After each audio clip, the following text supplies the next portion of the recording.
my mixer. How about yours? Is yours okay? It came back to life. From the dead? Yep. Hallelujah. Prayed over it. Whoa. I'm totally kidding. Oh. I'd be like, dude, respect. Like Lazarus. With the dry I bones. command. Yeah. This morning I was reading in Ezekiel with the dry bones. Dude, it was like Westworld was in my head the whole time. That's all I could think about was Westworld. I love that show. Towards the end, it got a little stupid. I need to watch it again. Yeah. I feel like I was under the influence too much while watching that show. I see. Yeah, that was probably like one of my favorite shows during that time. But especially like the first like two, 3 seasons. But then it got a little weird. But man, was it good! I was very impressed by that show. So that's all I could think about when I was reading about the dry bones. And how he said that he saw all the stuff like come together. I was like, oh, dude, how cool is that, man? To be able to see that. That's insane. Yeah. I wonder, You know, did you know? Oh yeah, we talked, I texted you that he was mute for 7 years. Yeah. And he could only talk when he prophesied, dude. Really? That's the only time he could talk. Whoa. Couldn't say anything else. And he was married too. And then when his wife died, he wasn't allowed to mourn for her. Wow. Why? Because everything was a symbol of like how no one's going to mourn for Israel or something like that. Like, dude, being a prophet sucks. Dude, yeah, it does. It's like a curse. Yeah. I finished Jeremiah and then I went to Ezekiel and I started with Isaiah, of course. Well, I started actually with like Amos or something and Nahum I read and man, Habakkuk. They're so good though, dude. And the poetry of God, like in when he's speaking of destruction or like saving Israel, man, the poetry is incredible. Like man. Where he calls Israel a whore. Yeah. But seriously, like he's so deep, dude. Yeah. In all of it. It's incredible. I love it. I can't get enough of these of the Old Testament. Okay. Especially the prophets. Hey, being that this is a Q&A, I have a question for you. Oh, it is. This doesn't ask me anything, by the way. Oh. So keep track of the. All right. Keep track of the chat if there's one. Hey, dude, I didn't even go on there. I gotta go there. Here we freaking go. Welcome to Venice the Menace. I'm gonna do the intro too now, right? Okay. Well, yeah. Good timing. And then I'm gonna try to get online and see if we have a. Oh, I am gonna do the intro. Do it.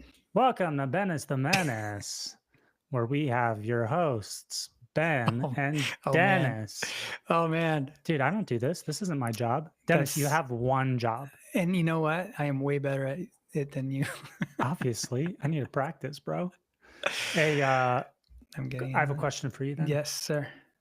Would you rather be a prophet of the Lord and have to like eat food cooked over crap, not mourn your wife, marry a prostitute, be mute, walk around naked, all of it, but be infamous, like historical, because you're in the Bible, okay? Or would you rather just be like a normal dude like us? You know what I mean? Man, isn't that good? Yeah, I mean, because the more I read about it, the more I'm just like, I try to picture myself, like in it. If I could ever, not that if I could ever do it, but because I don't think I can, Dennis, man. I don't know. You can't even handle the chat. God's not going to make you a prophet. I just got on now. Yeah, no, well, you know what was fascinating to me about Jeremiah? He was anywhere between the age of 13 and 17 when the Lord first came to him. Yeah, he was that young. And that's why he said right after that, he's like, but I'm young. Like, I don't know what I'm doing. I love using that with my daughter. I'm like, yeah, you got no excuse. But yeah, so that was gnarly, right? Just to see that like at such a young age to have to even, I mean, first of all, just to get like a hi from God would like, hello, right? Right. That would just like put you on the floor, right? And these people are seeing things that they're trying to explain to us, and cherubim, and like, bro, come on. Wild. To answer that question, man. Okay, but you see, it's easier for me to answer that from this point of view, right? Because I don't think I can. What if I didn't know? Like, I'm asking you now. Oh man.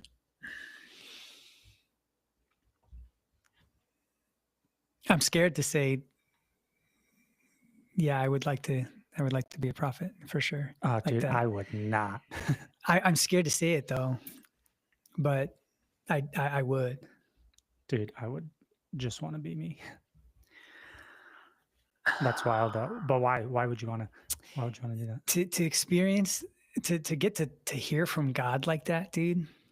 Yeah, but we're gonna die and go be with them forever. Like, who cares?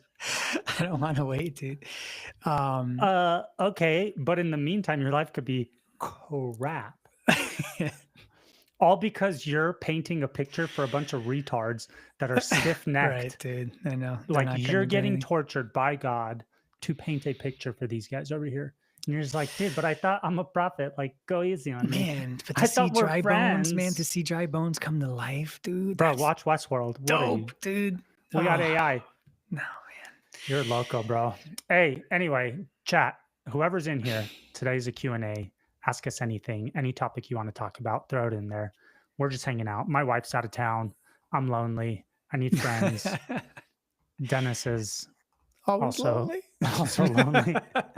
And this is our hang. A sad hang session today. My wife's out of town. I should smoke. Oh. I have a plethora of pipes behind me. You do. Go at it. Have at it, my friend. You haven't done that in a while. I'm going to enjoy a little bit of wine. Dude. I can't. Which is not that good. I got to go get everything. It's not going to work. I don't want to interrupt should have thought about this. Listen, how long is it going to take you? I can entertain everybody. You can entertain? I have no idea what I'm talking about, but I wish I could watch some videos or something. Man, we gotta really figure out this. Yeah. I have so many videos that I want to watch with you. Well, you probably shared them with me, didn't you? Oh, like online, like this in front of the world. In front of the world, bro. But I don't know. Nah, well, I'm over it. Then I got to open my window. It's 100 degrees outside. I got the AC going. Forget it. You guys have a bug problem out there? In Idaho, we don't have a bug problem. We have a liberal lunatic problem that shoots at firefighters. Did they find the guy? Yeah. They did? It was a he, him. It was a shim, her. It was? It was a tranny. Huh? Yeah. Really? Yeah. Trannies have shots like that? They have good shot? Hey, all I'm saying is everybody in Idaho's got a good shot. Doesn't matter. Yeah, good point. How you identify. Dude, what was going on, man? How many people did I'm in Boise. I'm in Idaho. I think he killed 2 people. He, her, his, shims, hers. I don't want to misgender the murder. I don't want to get canceled for misgendering the murderer. We're well on our way. Then oh boy. Yeah, dude, that's just a crazy person. Hey, because in Idaho, we typically get fires in the summer. It'll be up north or towards Washington or Oregon. And then we get a ton of smoke that comes through. But almost every year, we all just dread, dude, is there going to be fires this year? Because it really screws up our air quality. Yeah, dude, you know what I mean? Do you get ash on the cars? Is it that bad or no? Depends where it is. We haven't, in the past 5-6 years, we haven't gotten anything like that. Bro, we had way worse ash and soot and close calls when we lived in Orange County. Yeah, I know. Oh my God. I would drive by the 91 and the whole hillside's on fire. Yeah, dude. And we're just all stuck in traffic, just watching and everybody's filming. Dude, it's gnarly out there. Dumb. I remember waking up and going to my car one morning. I'm like, what is this? That was the first, right after I moved there. Yeah. And they're like, yes, it's ash. I'm like, what? We're right by the water, dude. It's what insane. ash? And they all just live there, man. And then LA burns to the ground. And then Orange County burns to the ground. It's crazy. It's so insane. And I remember we used to get ash. Never happened. No one talks about it anymore. It's crazy. We've moved on. We're bombing Iran. We're dude, we've moved on, bro. Yeah. On to bigger and better things. On to bigger and worse things for sure. I remember when we first moved to Anaheim, which is where Disneyland is. Okay. Yeah. And we lived 6-7 minutes from Disneyland. So every night we'd see the fireworks from our backyard. Pow, pow, pow, pow, I remember that. But when we first moved there, we didn't know that Disneyland does fireworks every night because we went and saw the house during the day, Sure. right? And behind us was like a brick fence that encompassed our yard. Then there was a road, and then on the other side of the road was a high school. And my dad's like, oh, I don't want to live here. There's a school. There's going to be kids, and it's going to be gangs, you know? Right. He's not wrong. It's just, he's not wrong. And everything worked out. We ended up buying the house.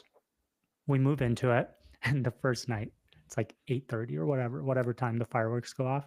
You just start hearing boom, boom, boom. Oh, dude. And my dad, or upstairs, my dad comes in. He's like, Get the gun. Get on the floor. The gangs are shooting. Dude, he had no idea. No idea.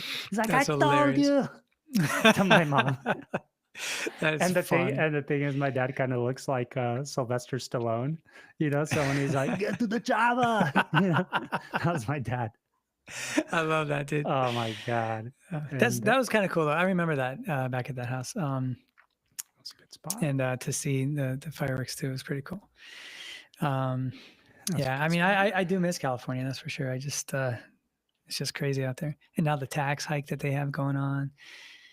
It's insane. They're increasing gas by, I think, 60 cents a gallon. Something 66 or something like that. Just it's a tax. It's crazy. And and here's the thing, bro. You get nothing for your money. Oh yeah. You get nothing. There's no benefit to you whatsoever in California. We not moved. We were going to move to New Zealand. By the way, if any questions come through, make sure to bring them up. Yeah. Because we're just shooting the caca. And we were going to move to New Zealand during the election in 2016 when Hillary and Trump were going head to head. You know, remember you're considering that. Oh, dude, we sold one of our businesses. Like we had the other one going, and we had the other one listed to go. We had our homes listed, like everything. We were on our way out, and we go over there for 2 weeks to New Zealand, and we go South Island, North Island, 1 week each island. You know, we're like, where are we going to go? Where are we going to move? Okay. And we met this Romanian family that had a son that was close to my age, a little younger. Way. Yeah. My mom met him in the airport in Germany. And he's like, if you ever come to New Zealand, come to stay at my house. Wow. And then she so cool. texts him. She's like, hey, we're in New Zealand. He's that's like, hilarious. come over. So anyway, we're talking to these guys. And dude, New Zealand has like 30-something% tax, like just flat tax. Any dollar you make, you get 30-something% taxed on it. Oh, wow. But I was talking to the kid, you know, because he had a good job and he was paying like 30-something% tax. It's just everybody. That's how much you pay. You don't think about it. There's no, you don't do IRS stuff. You don't do your taxes. It's just your employer pays that tax from your salary. Okay. You don't even think about it. Got it. And I'm like, oh, dude, that's a lot. Like, you don't get to, I think you write stuff off if you have a business, but I'm like, we don't pay that much. I mean, we're supposed to, but we don't. You know what I mean? Yeah. And he's like, oh, I don't even care. He's like, I could go get my doctorate's degree. I could go get my PhD for free. The government will pay for it. My healthcare is free. My retirement, like some kind of pension fund, free. My car insurance, free. My wow. So he's like, everything that or let me rephrase it. Everything that I pay for out of pocket, his taxes pay for that. Right. And so he's like, I don't care. Like, everything's taken care of. Everything's taken care of. I don't deal with any of that stuff. You know? I'm like, oh, dude, if we actually benefited from our tax dollars in that sense, I'd be like, freaking take it. But they can do that because the whole freaking country was like, at that point, I think it was like under 2 million people because they have a very, very conservative immigration policy. Got it. You can't come there unless it's for work, I think for school, or if you're an investor and you're paying like 1.5 million or something to do some investment. That was the minimum. And then you can get citizenship. If not, it's visas and then get out when your time's up. Wow. Nothing else. No other form of immigration. No open border. None of that. I think they took in a little bit of like some refugee stuff, but very strict. So people don't like rape their system. You know what I'm saying? Yeah. You Like can't do that here. here. You can't do it here because there's so many people that aren't paying into the system at all. And I'm not just talking about immigrants. I'm talking about natives, like people that are born here, you know, that have just been on these systems and welfare and stuff for generations. You can't do that here because of this kind of BS. But bro, thank God we never ended up in New Zealand, because during COVID they went full like Nazi totalitarian. They would lock up tribesmen that didn't get vaxxed. They'd put them in freaking concentration camps. Jeez, people were like escaping. It was insane. It was insane. New Zealand, Australia, two of the worst places on the planet for this stuff. Yeah, I know Australia was bad. New Zealand was worse. Still messed up. I think Australia is like destroyed now. I don't know. I've heard what a mess. Terrible things. And it's such a bummer because New Zealand was the most beautiful and quaint, friendly, just best place I've ever been in my life, in my whole life. That was what a disaster. What an absolute disaster. I've never been. I'd like to go. One of my friends just came back from like Iceland or something like that. Saw pictures. That was awesome. Yeah, man. Things are getting weird. I heard about that thing in Idaho, the shootings. And that this bill passed now. Something going on with this big, beautiful bill. Yeah. So cheesy, dude. Big piece of shit. Elon Musk is getting deported. He wants to get deported. Dude, I'm trying to not even pay attention anymore. But it's funny though. Like every time I open my phone, I'm like, oh, it's like high school all over again. It's like, oh, this is what's going on. Yeah, this is weird. And then something outrageous just happens, and then this China or North Korea is now saying that if Israel attacks Iran one more time, they're going to give them nukes now. And I'm like, oh, geez, like really? Okay, guys, it's getting to the point where. Are people starting to figure it out now? Like that it's just a show? Bro, you mean the other country that has nukes and that calls for the death of America all the time and is a complete totalitarian government where people have to like eat their kids to stay alive? You mean that place isn't getting bombed by America? Right. You know what I mean? And our ally is across the border, South Korea, and they shoot bombs over them all the time. You mean that place isn't getting bombed by America? But Iran, who's maybe a year out from developing any kind of nuclear missile, they've been a year out for 30 years. Bomb the shit out of them. It's a joke. Like, it's such a joke. North Korea is just, they're doing great, you know? Yeah. We don't do anything for them. Dude, it's such a joke. How do we just like, how are we okay with this? Like the majority of people are just okay with all this? It's the evil genius of the Matrix. We're so busy and caught up in our day-to-day that like, well, what are you going to do about it? Yeah. What are you going to freaking do about it? Complain on the internet? Cool. Here's a platform. Do that. You're not going to make a difference. Yeah. But we're going to make trillions of dollars off that. Cool. And destroy, like it destroys the person, you know, and put thoughts in your head, and the algorithm is going to control your emotions, and it's genius, bro. It's so genius. Like the more I learn about how evil this stuff is, the more I respect these people. I mean, it is respectable. That's for sure. It's genius. Everything they do is like evil genius, man. It's so funny because growing up, when I thought of evil genius, I would think of like Austin Powers, Dr. Evil, you know? Yeah. Right? But like, it's just these guys. It's like Zuckerberg. It's freaking Musk. It's freaking Trump, Putin, like Netanyahu. All of these guys. Jeff Bezos, who just married a chick that looks like a tranny. Like, it's crazy. Yeah. And these guys are the evil geniuses that rule our planet, you know? And Dennis, and listen, these are the people on the front of the stage. There's people behind them. Right. Yeah, that's what I was thinking. Those are the freaking. Those are the gods of this age, baby. Yeah, they're playing chess, bro. Like 4D chess. It's crazy, and we've been played for a very long time. Like this has been going on since the beginning. For sure. If you know their name, if you know any of these people's names that are on the front of the stage, or if they're in front of a camera, there's at least 1 or 2 people higher up behind them that are in control of them. Yeah. And of the game. You know what I'm saying? Oh, dude, it's so deep. And then you get into the stuff like that Nathaniel Gillis was talking about, where it's like, hey, there's, what did he call them? There's like basically sorcerers, but I can't think of the name right now. There's basically these sorcerers that have been hopping from body to body for generations, and they're the ones that are in charge of like all of this stuff. That's wild. And then when you realize like how demonic everything is, like at such a high level, whether it's in business, music, movies, it doesn't matter, government, you're just like, it's everywhere. It's in everything. Oh my God, you're probably right.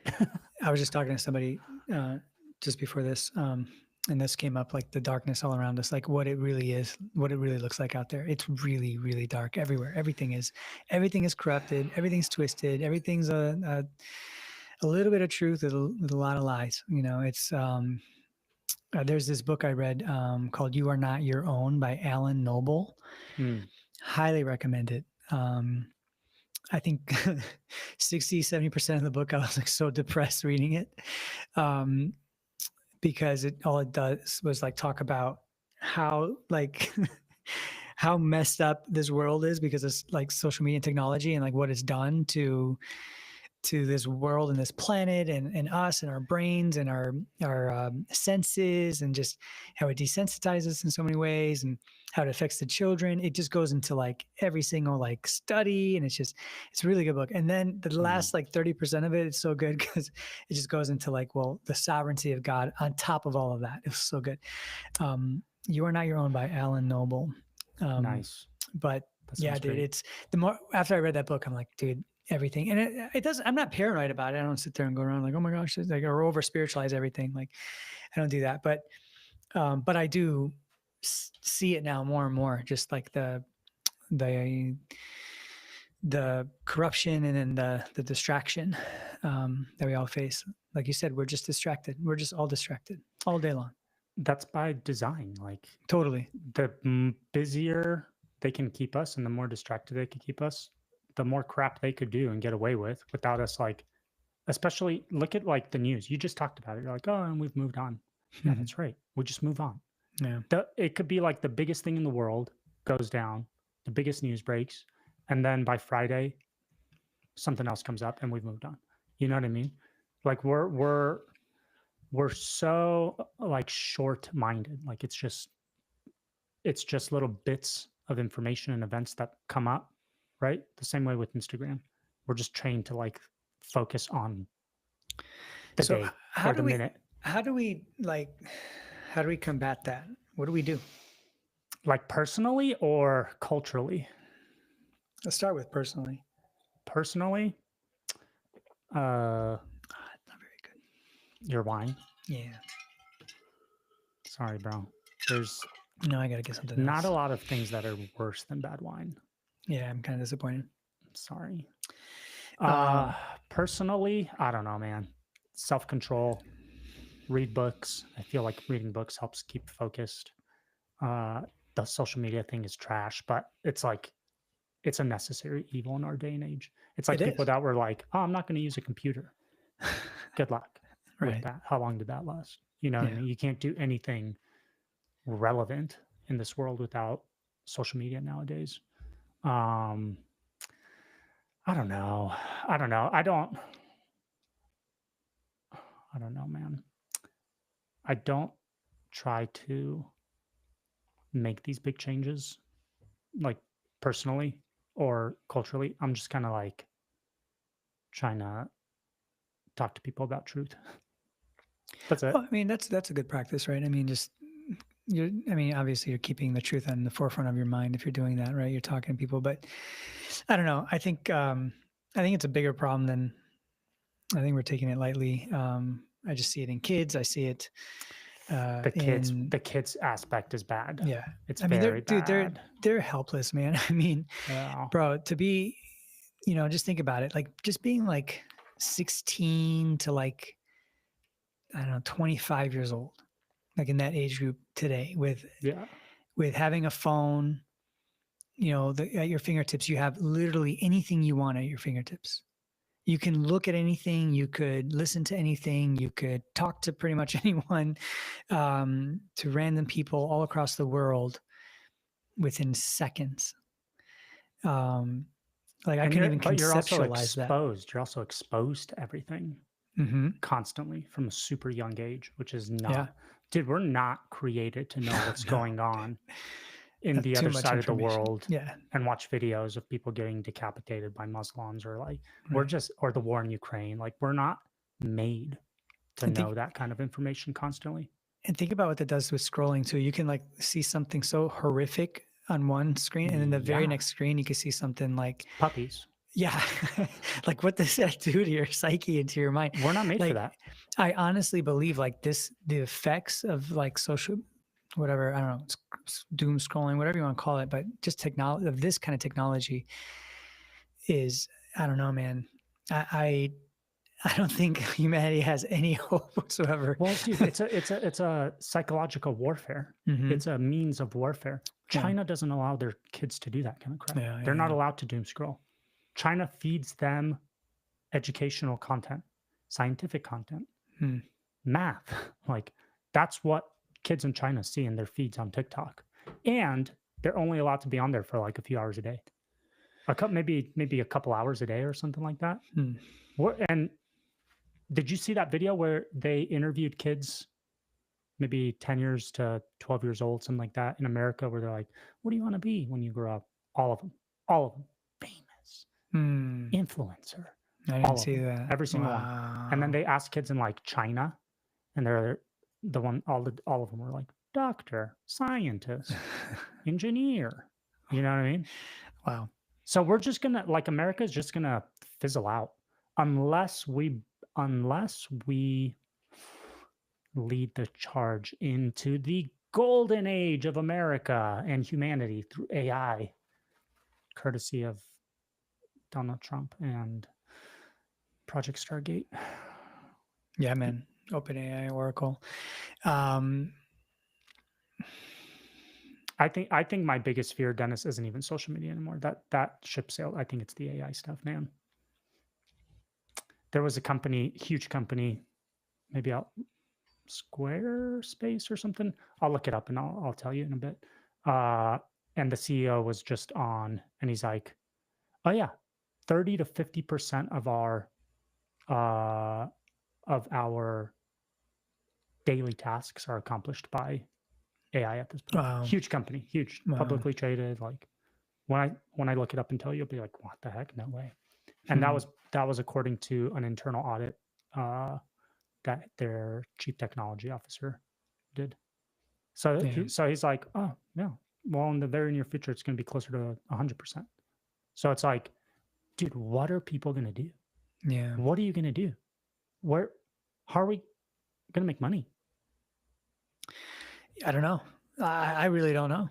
I don't know the answer to that. Like, I don't know where this is going to go. I mean, I have a buddy who's doing that in real estate right now out in California. He's building this huge thing, all AI driven. And I'm like, whoa, like, I can't even share some of the stuff that they're releasing. It's things that I dreamt about. I remember having a conversation with a guy about this specific thing that these guys are building that I can't talk about right now, but it's so good. And when they release, I'll let you know first. But you're gonna die when you hear it. It's amazing. And I remember dreaming this thing up with this guy, talking to this guy about it 20 years or 25 years ago, and he was the one that was talking about it. I'm like, yeah, no, that could just never happen. It's just, we're never gonna see it. It's not gonna happen. It can't happen. Yeah. And now they're doing it, and they're gonna release it probably in the year, and it's gonna change the flip investment game in residential real estate forever. Anyway, I think a lot of stuff's going to change very, very soon. Yeah, very, very soon. Well, this rate, of course. I mean, even listen. If I am like, if I'm using AI every day, even for just random little things, right? But I use it every day now. Like, if I do that, like, just, and I just weirdo in Jacksonville. Like the whole world, like all the companies all the money that's invested in the AI now and all that's happening. It's so crazy. Well, the thing is, schools now, they have AI schools. Yep, and it's going to be amazing. The problem is, who cares? That those kids aren't going to have jobs. Yeah, that's the like, thing. What too, what are you educating those kids for? What are they all going to be, poets and artists? Then why are you teaching them math and physics? Yeah, I think the trades. I think like still the trades. Anything are probably with the best. your hands is going to be okay. Doctors are going to be okay until the robotics take that over, which is what Musk is building. So everything's going to get screwed up. But the thing is, think about this. You and I are using AI as a more advanced Google, basically. Yeah, totally. You know what I'm saying? Exactly. That's all it is. Yeah, that's what I'm using it for. Yeah. But the elites are using AI to replace us and the workforce. That's what I mean. Okay. So whereas we're like, this is cool. Look, I get an answer that's better than I don't have to read through all those search results, you know? Right. Or like, oh my God, it wrote a business plan for me, or it wrote my resume, or, you know, that's what the normies are doing with it. And the elites are like replacing 30 to 50% of their company's workforce right now, right now, today. The company I was talking about was Salesforce. Jeez. Massive company. Yeah, I use that. 30 to 50% of their freaking day-to-day tasks are being done by AI. That's a big deal. Today, bro. Today. So that's what they're doing. So it's going to aggregate, dude, the wealth, all that savings. Let's say they fire 50% of their workforce because AI is doing it. Who makes that money? It's going to be the top dudes at the company, and it's going to be the shareholders. You know what I'm saying? Everybody else is boned. Everybody else is screwed. All those employees are gone. Like this, dude. And those are the only skills that they have, you know, like that's it, Dennis. That's it. If you're in coding, if you're in, lawyers, like if you're in anything that doesn't require you to physically do it, okay, and all you're doing is thinking and writing, it's done. You're done. You're done, bro. You're freaking done. You're on the chopping block. Unless you have that skill, okay, plus you're the one creating or introducing tools through AI in your innovating workspace, where they're like, oh, keep Johnny on board. Johnny, he came up with that. And look, we got rid of 12 people because of that. And he knows how to use it. And then we can maybe get rid of a few more. Get Johnny in here. You know what I'm saying? You want to be that guy. Even it's like, it's a dog-eat-dog world right now, man. And it's only going to get worse. Yeah, I think it's just the beginning of that. I don't think that we've seen absolutely only the beginning. I mean, the accounting field's going to be gone. You won't need accountants at all whatsoever. Taxes are going to be gone. Yeah, taxes. Accountants. Yeah. Right. Anything digital, data driven. Dude, anything where all you do is think and compose, like data or words, or you're done. I mean, acting, music, all of that. You just said compose, and that reminded me of that. What's it? Red Velvet, or what was that band? They have an AI band. Did you see this, dude? And it's good. It's the Velvet, good. The Velvet something, the Velvet Sundown or something. 25,000 plays on Spotify. We play it, but we can't. Yeah, I mean, just and it does sound good. You're right, but like, if they didn't say it was AI, like I would have no idea. Me too, and I would listen to it. I kind of want to, because it's good. So do you listen to it, or you choose not to because it's AI? I choose not to because it's AI. Dude, I feel the same way, but I want to hold out as much as I possibly can. Yeah. You know what I mean? If it was like an EDM song, I'd probably listen to it. Dude, but that's wild. So think about it. Oh, EDM, yeah, like because it's already electronic or something. Yeah, like house techno. For sure. Hey, so think about it. Anything where you're thinking and then typing or whatever, putting together data, you're out. Artists, digital art, movies, commercials, songs, on their way out. That guy Tyler Perry, I think Tyler Perry was building a $900 million studio in Hollywood. Was he really? Yeah. This was months ago, a few months back. And when I think he saw a preview of like Google's the VO3, their video generation, and he put a pause and stopped the development of that hundreds and hundreds of millions of dollar studio because he's like, oh, we're just going to use this. Dude, I think, I do remember this now. Yeah. Was it in Atlanta it was supposed to be or something? Maybe, because Atlanta's got really good tax incentives for movies now. Yeah. A bunch of them moved out there. Dude, so I'm just saying, creativity's out. Yeah. Anything that requires a lot of like mental capacity out, lawyers out. The only thing is going to be people that use their freaking hands, man. Doctors, mechanics. You're always going to need somebody to fix your car and anything to do with your house. But here's the thing. Here's the problem though. Okay, cool. So everybody becomes a plumber, right? But right now, plumbers get paid a bunch of money because everybody's got a job and has a house and their toilets are backed up. But what about when none of those people have jobs anymore because they all got let go from Salesforce? Right. They can't. And they all got let go from their law office, and they all got let go from their movie studio in Hollywood, and they all, you know what I'm saying? Like, then what? Who the hell's paying plumbers? Right. When their toilet's backed up? Yeah. I mean, they're going to have to find some kind of a living situation, if they're going to go to be dependent on the government, because that's what's going to happen, right? Everyone's going to become dependent on the government. And it's going to turn into this communist kind of state, corporate communist, type of situation. And then if they're living in, government housing, then they're going to pay for that, for these tradesmen. But still, even then, like, you're going to have so many people that, have like plumbers will be a dime a dozen. Then, they can't hike up their prices. Yeah. For a little while they will be able to, but then that's just, more people are going to go into that workforce, and that's going to saturate those workforces also. So they're going to make less money. And I think over time, if the raptor don't come, then if the raptor don't come, then we're going to see, like, it's going to be total devastation and the total dependency on this corporate communist type government. This is why they've been talking about, and even if you remember this Asian dude, Andrew Yang, that was running back in, I want to say 16, maybe. Andrew Yang. Yeah. I think 16 or 20. I can't remember. Might have been 20. I don't remember.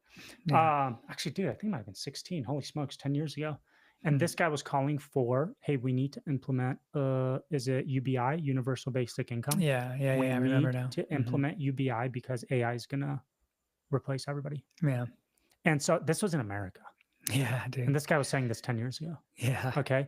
Hey, and now it's happening.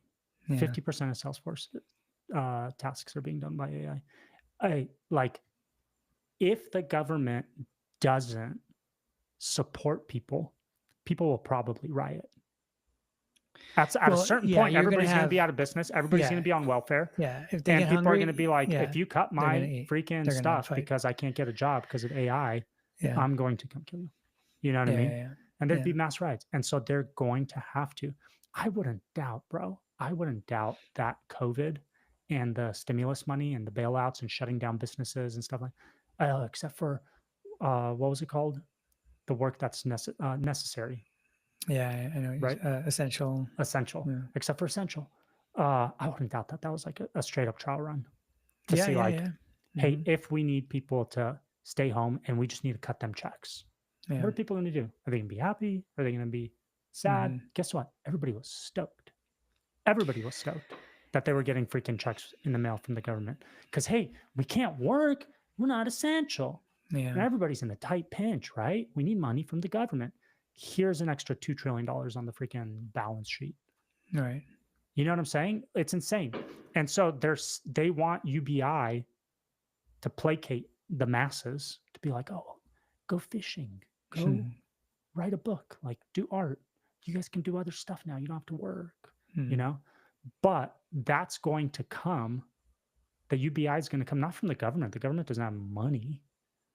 They're saying that they're going to tax the companies that are making at that point, it's going to be trillions of dollars. Yeah. Okay. They're going to be taxing these companies to pay for the UBI, to pay for everybody's basic income. But even then, what are you going to do, man? You can't have you get $3,000 a month and your housing is all subsidized. What are you doing with that money? What are you going to the store? Like to buy fishing gear so you could go fish? No, it's essentials. Who's working at the store?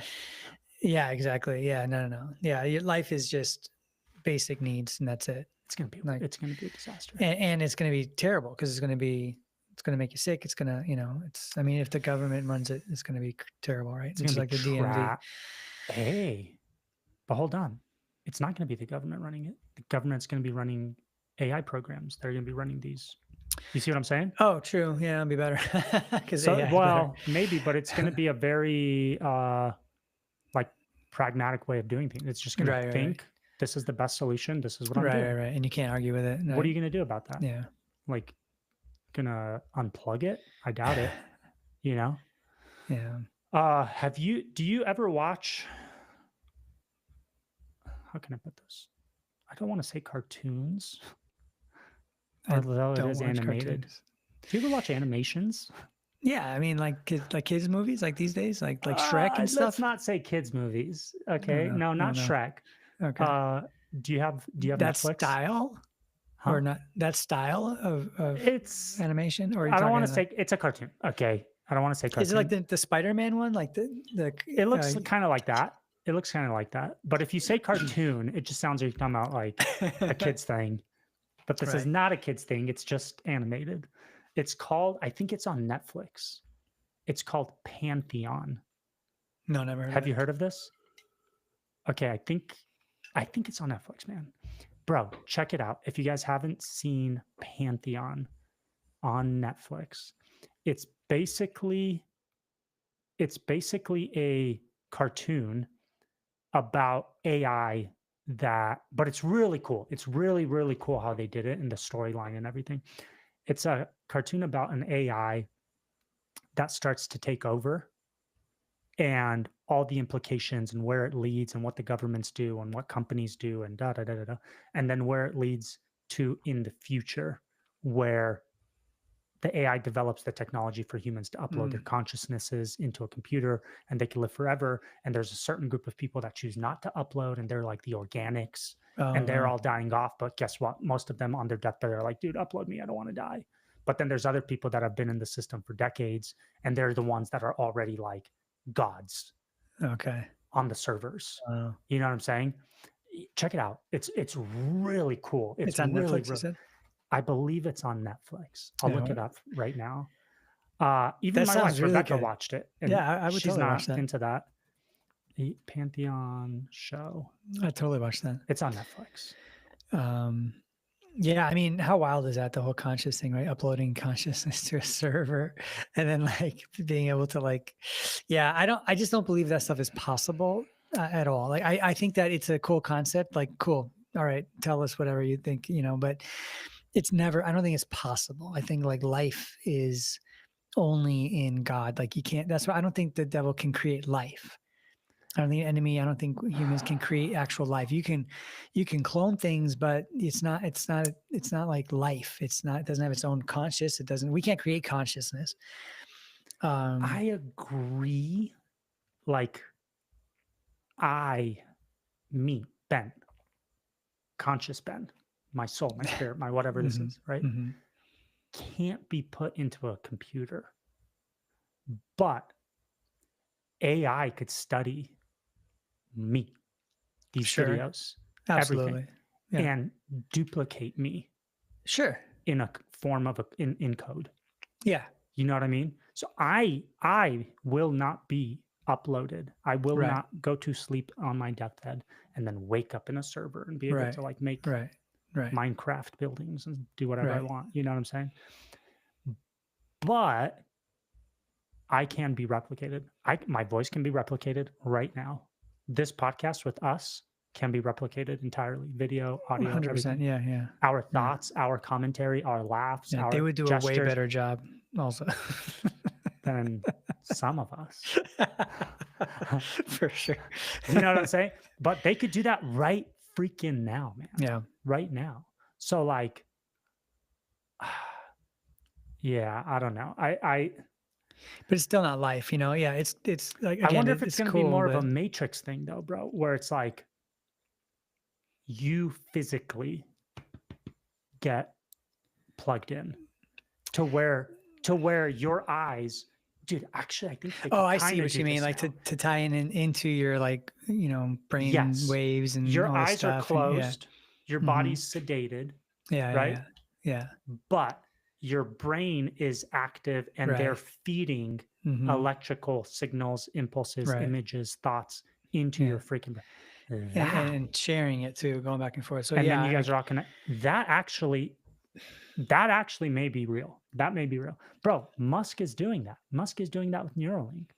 He's creating the freaking matrix. Yeah, because he's tapping into the brain, and he's healing parts of the body, or at least assisting with parts of the body that couldn't function and things. And it's cool. I mean, that's what they're doing now. Right. But that's not the end goal. Like that's definitely. Have you seen that they have something similar? Actually, no, I'm sorry. It's not a chip. They don't put it on your brain or in your brain. Bro, it's a helmet with probes or whatever these things are. It's all surface. Dennis, they tell you to think of something and the projector will show what you're thinking about on the wall. Yeah. It can read your thoughts. It's not plugged into your brain. It's surface. Yeah. And it's picking up your thought. Like it draws a horse. Because everything is a banana. Everything is a wave, right? Light and sound. Everything is made of waves. Like, and this is, I mean, I kind of like that string theory concept too. Like, but I believe it. I believe everything is made of waves, and sound and light it's all waves. I think matter is all waves. I think that's why God says the Word became flesh. Like God spoke everything into existence, right? I think that's the root of everything. Doesn't it also say he holds it all together by the power of his word? Possibly. Bro, look that up. Because guess what? That would explain why everything is still a wave.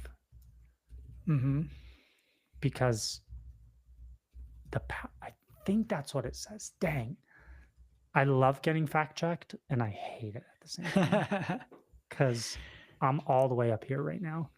And if you say I'm off, I'm going to crash and burn. Ooh, he is the radiance of, this is Hebrews 1:3. Yeah. He is the radiance of the glory of God and the exact imprint of his nature. And he upholds the universe by the word of his power. Oh my gosh.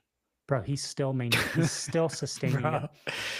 By the word of his, I'm telling you, man, that word thing. Remember, the word of the Lord came. The word of the Lord came. The word of the Lord came. The word of the Lord came over and over and over and over again in the Old Testament. It's the word of the Lord that became flesh. It's Jesus now as a word. Listen, obey my commands, my words, my laws, my precepts. Like these are words. These are ideas. These are, man, that's where it all comes from. I'm telling you, these new age people. It's funny. I was talking to somebody about this. You know how the devil always uses a little bit of truth, right, in everything. And so, like, I think you can find a little bit of truth in every religious view, every belief, every kind of whatever.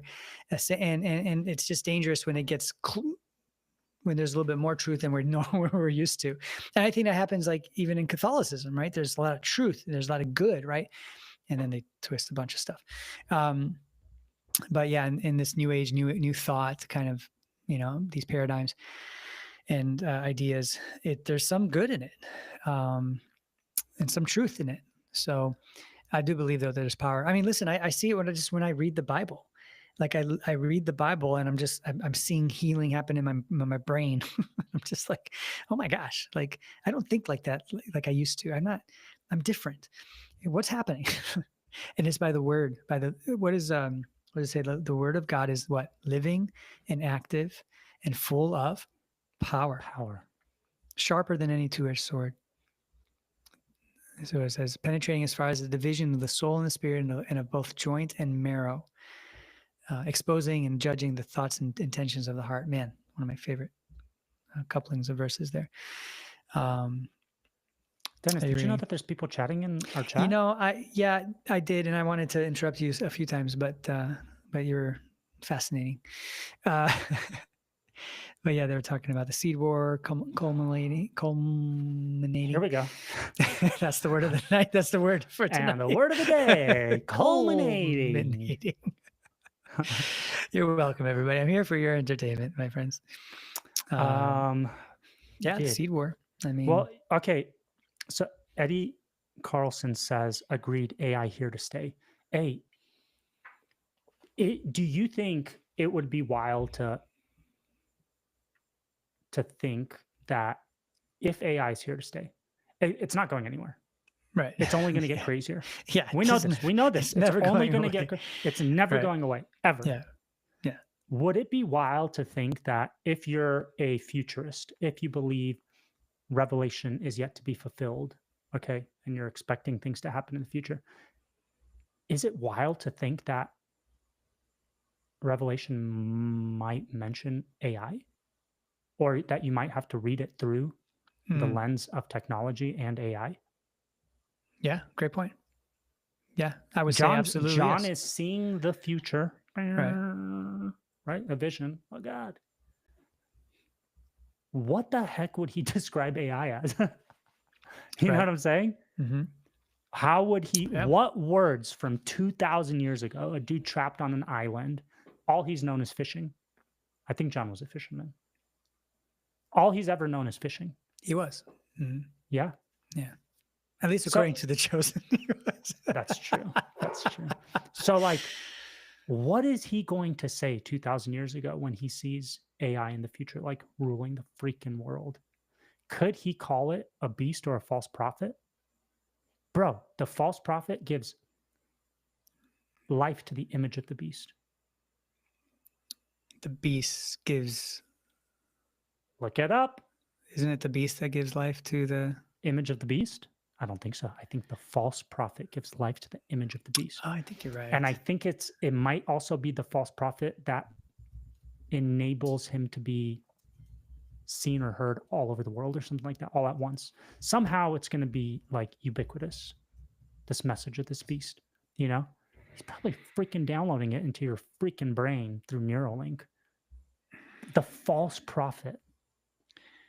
Yeah, it was Revelation 13:15, and it was allowed to give breath to the image of the beast, so that the image of the beast might even speak and might cause those who would not worship the image of the beast to be slain. Hang on, it doesn't say.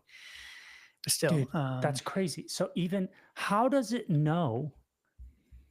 Okay, let's just say it's a person. The false prophet's a person, okay?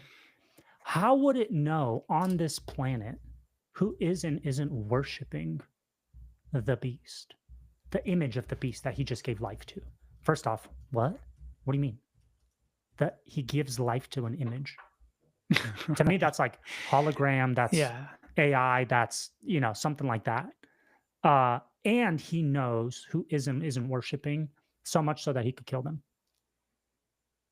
Right. Dude, come on. Like if we all get to a place where Neuralink's the norm, some kind of brain implant that connects you to the cloud, right? Right. Is it wild to think that an AI is going to know all of your thoughts? And when you're not worshiping, or if you don't pledge allegiance to whatever this image of the beast is, freaking zaps your brain, you're dead. You're saying if you have Neuralink or some kind of brain implant technology, something like that. Yeah, for sure. If you're, you know what I mean? I mean, otherwise, who knows your thoughts outside of God? Some would say Satan, but some people say Satan doesn't know your thoughts. He just knows your actions and stuff like that. But is the false prophet Satan? No. It says that Satan enters the beast at a certain point. But the false prophet knows people's thoughts and can kill them when he doesn't worship the beast, when they don't worship the beast. So, bro, it's. Do you think that that Satan will use fear, or will use like so it could be fear, or it could be like a dictatorship, but I guess that would go into fear. Or would he use like this idea of a better world, a better life, a better, to convince people to give in to this, to want it, forget it. We're thinking too small, bro. Dennis, you're thinking like a fisherman 2,000 years ago. I don't think so. You need to think bigger. crazier. Okay. You need to think AI and technology. Right. But what I'm saying is that using the AI and technology, is he going to offer us a better, like this really great way of living? Well, hold on. Hey, when you think of this thing, even Little Light was like, maybe the mark is an implant. Okay. Mm-hmm. I agree. It very It easily, very well could very, be. Mm-hmm. very well can be. Yeah. The mark can be a Neuralink type thing.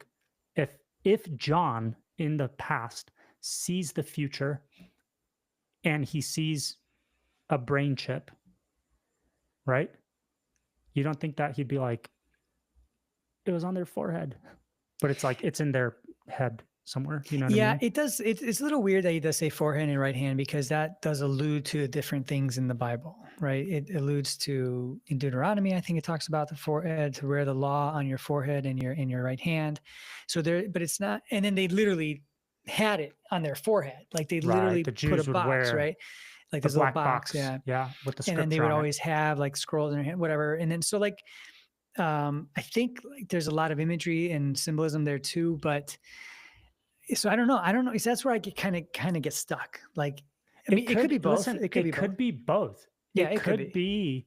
It could be something spiritual or metaphorical that it's referencing, but it could also be like a technology. Both of those things can be real at the same freaking time. You know what I'm saying? So if the mark of the beast is a freaking like some kind of implant, don't think it says that does it say that he makes all small and great take the mark? What's the exact wording there? Don't give me amp though. No, I'll give you the difference. Yeah, I want to know the exact wording, because what if people already have the implant and then it just gets utilized for his purposes? You see what I'm saying? What if the technology is already out there and people are already utilizing it? Okay, I like that. I like where and you're then at. the beast is just like, turn it on. Like for me, we're gonna take this thing over now.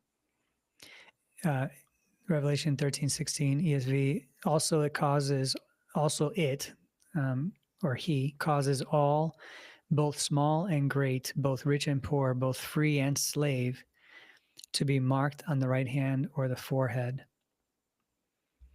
Okay, so in the Aramaic it says, and he compelled. The Greek says causes.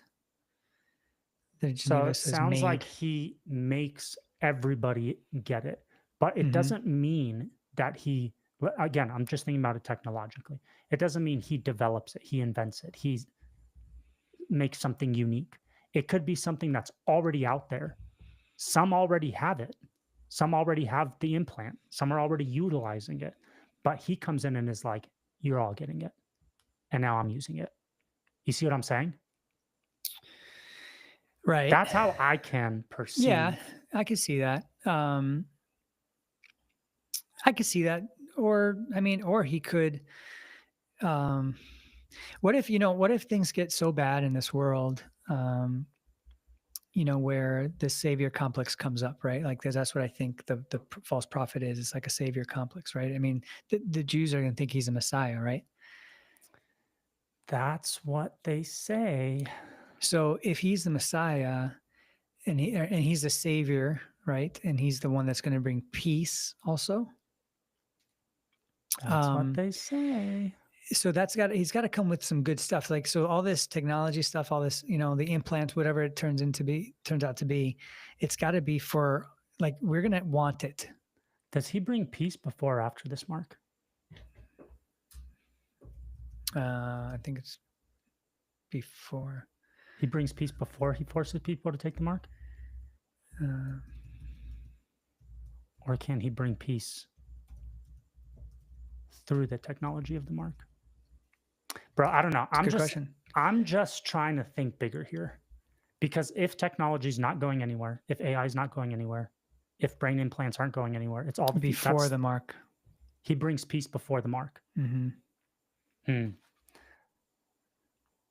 If technology is not going anywhere, AI is not going anywhere, and we do think we're on the road to the end times, these things have to play a role. They have to play a role. Oh yeah, dude, for sure. And we don't even know, we can't even like fathom what the world's going to look like in a couple years because of what AI is doing right now. We have no idea. So like, it could just be, and what John's watching, if we can't put it into words and we have these concepts, imagine John seeing these visions of the future and he's just like, it looked like a scorpion with the head of a woman. You know what I mean? Dude, like, his job was so hard. What the heck is he gonna freaking say, man? Yeah. What's he gonna say? And that's why it's so confusing for us to read that through. And yes. It's like, man, it's that's a good point. Right? Dude, that's a really good point. So hold on. Think about how funny this is. He's trying to describe something that's still future to us. That's hard for us to put into words. Then we're reading it through our modern day language, eyes and concepts. And we're trying to figure it out. But we have to go back to like who he was in order to even try. You see what I'm saying? It's this impossible cycle of trying to interpret what the heck John was seeing, you know? So that's why for me, it's not so much trying to figure out what exactly he's talking about, like when he's describing something physically, because we're not going to be able to. It's impossible. The mark. It could be an AI. It could be a Neuralink. It could be a tattoo. It could be, you know what I'm saying? Like we're not going to figure that out. Right. But when it talks about this happens, then this happens, then this happens, then this, we get this like timeline of events. Right. Things happen before other things, after other things. And we just like, okay, so whatever these individual things he's describing are, at least we know the sequence of events. Okay. And to me, full right turn here. That's why the rapture doesn't make sense to me, because there's nothing in the timeline of Revelation where there's an event of any disappearance of people. You know what I'm saying? Or a taking up or anything like that. And I don't want to change the subject. I'm just saying in the timeline, but I could also see how in like the rapture also kind of making a lot of sense in the way the world's going right now. Like, so like the way that it was taught to me, like growing up, it makes a lot of sense. Like I can see. Does it though? Does it though? Well, tell me. I mean, from what I'm looking at in the world, like right now, and how I'm seeing, I guess I can't speak past the tribulation when it starts, but just the way I maybe it's because I want it to be true. Maybe that's why I'm saying that. We all want it to be true. Yeah, maybe that's why I'm leaning towards that now as I'm trying to think this through. But I don't know, man. It would be cool. I could see the enemy using the rapture. I could see Satan using the rapture, if it did happen, to his advantage in so many ways. As far as it does happen, if it does happen, he can use it to his advantage because of the alien. Left. Yeah, because he can deceive so much easier. See, to me, the Great Deception makes so much sense when I think of it in light of, okay, the rapture is going to happen. He's going to blame aliens. It's going to be like this fake alien invasion, right? Remember Project Bluebeam or whatever? And then you have this something happening in the sky, and then the whole world is astonished because, you know, all these Christians, you know, just left. And the world is complete chaos, right? Planes are falling out of skies. It's just complete chaos everywhere. And I could see a rise from like the Antichrist or like a false prophet or the beast at this time. I could see that someone, after all that chaos, bringing peace, you know, into this world. I can see that happening. It makes a lot of sense to me. And why they would say, because of all this chaos, because of all this stuff, we need to collectively come together and form a one world government. And it's going to be, you know, we're going to track all the money. We're going to track everything. It's not, you know. I could see that. It just makes sense to me. It's a cool story. It makes sense. It's just well done, Darby. Well done. It makes sense. There's just no reference of that event in the timeline. Okay. And look, we got Little Lights holding my feet to the fire here. Thanks, Little After Light. this, I looked, and behold, a door standing open in heaven. And the first voice, which I had heard speaking to me, like a trumpet, said, "Come up here, and I will show you what must take place after this." Revelation 4:1. That's not a rapture event, though. That's John entering the visionary state, after which the future is unlocked or opened to John. That's not a universal rapture of the church. You know what I'm saying? And even I forget who else has a vision, and they're like, "I was taken up to the heavens, well, Paul says he knew somebody taken to the third heaven, but I think there's other people that say that they were taken to heaven when they had a vision. This is common language for visionary state. I get. Go ahead. Revelation 3. Because you have kept my word about patient endurance, I will keep you from the hour of trial that is coming into the world, to try those who dwell on the earth. So I will keep you. Who is that referring to? What church is this written to? Church of Philadelphia. Yeah, and what came probably within. It was like 30 years. A few years of John writing this. Do you think John wrote Revelation before or after the destruction of the temple? I thought I knew the answer to that. Nobody knows the answer. Nobody knows the answer to this. Really? Yeah. Everybody uses a different day depending on their eschatology. Some people will say it's before 70 AD when the temple was destroyed. Some people will say it's around 90 AD after the temple was destroyed. Those are like the two speculated dates, I believe. But there's no conclusive evidence one way or the other. Late date view. Yeah. And it makes a difference. Like, because look, I think it was written before. I think it was written before the temple was destroyed. And most pre-mill folks will say that it was written after the temple was destroyed. But John here says, "Hey, I'm going to keep you. You, the church of Philadelphia. Philadelphia? Mm-hmm. I'll keep you from the hour of wrath or whatever that's about to come on the world, okay? Because you guys have done this, and that."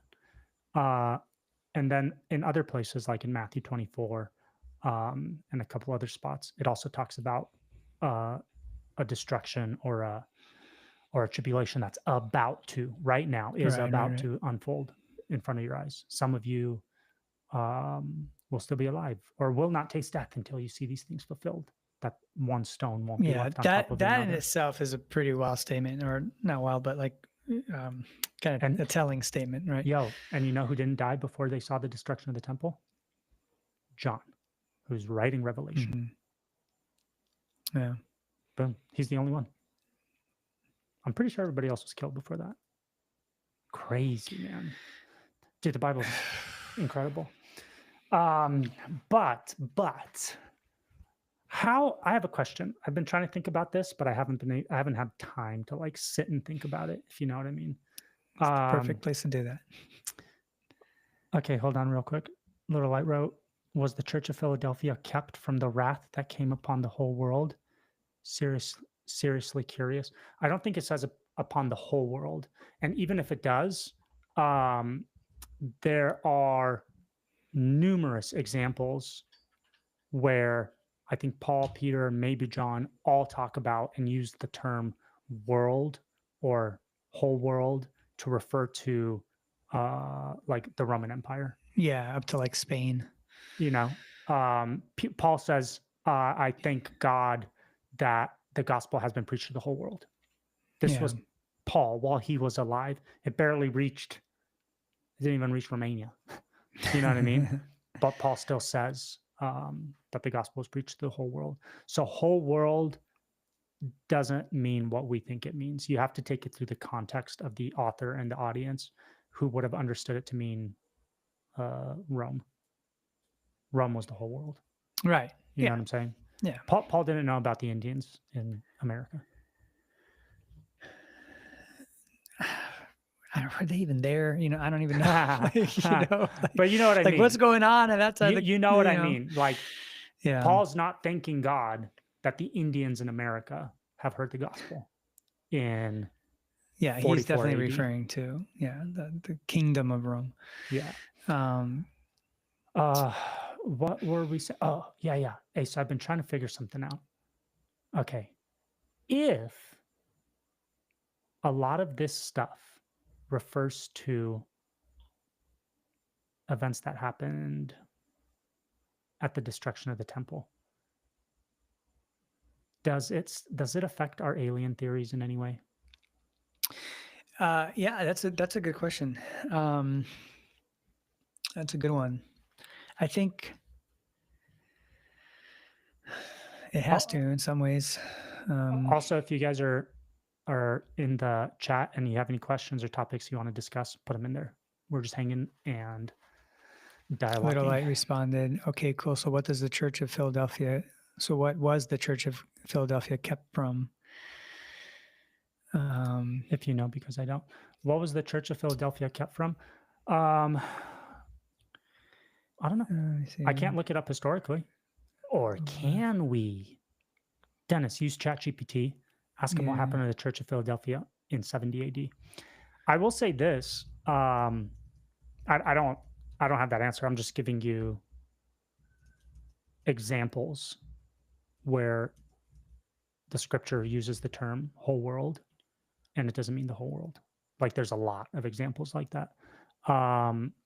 And there is in Matthew 24 where it says, when you see the abomination of desolation standing in the temple, flee to Judea, don't go down, take your cloak, all that kind of stuff.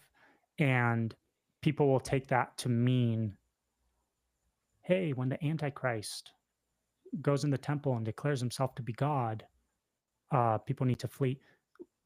The thing is, though, the Christians that had that letter or had that gospel, Matthew, the Gospel of Matthew, where it says that, when Nero erected a statue of himself in the temple right before the temple was destroyed, they considered that the abomination of desolation, and they knew that it was prophesied, and they knew that they needed to flee Jerusalem because destruction was coming. And so what did they do? They left Jerusalem and they fled to the hills of Judea, and they weren't slaughtered with everybody else that was left in Jerusalem who didn't take this to be a prophecy for their day and age. You know what I'm saying? Yeah. So that's just another example of like something that is taken to be like end times text that actually was fulfilled in that point in history. I'm not saying that it's not going to be fulfilled again. I'm not saying that there's not going to be an Antichrist, that there's not going to be a tribulation, that there's not going to be. I do think that. And this kind of goes back to our question, or to my question, Dennis. Like, I do think that this stuff is cyclical. This destruction, abomination of desolation, God's judgment. I think it's a pattern that we've seen repeated. That's why he can compare it to the days of Noah. Yeah. Right? But guess what? Even the passage about the days of Noah, I think that's also in Matthew 24, which is a reference to the destruction of the temple. You know what I'm saying?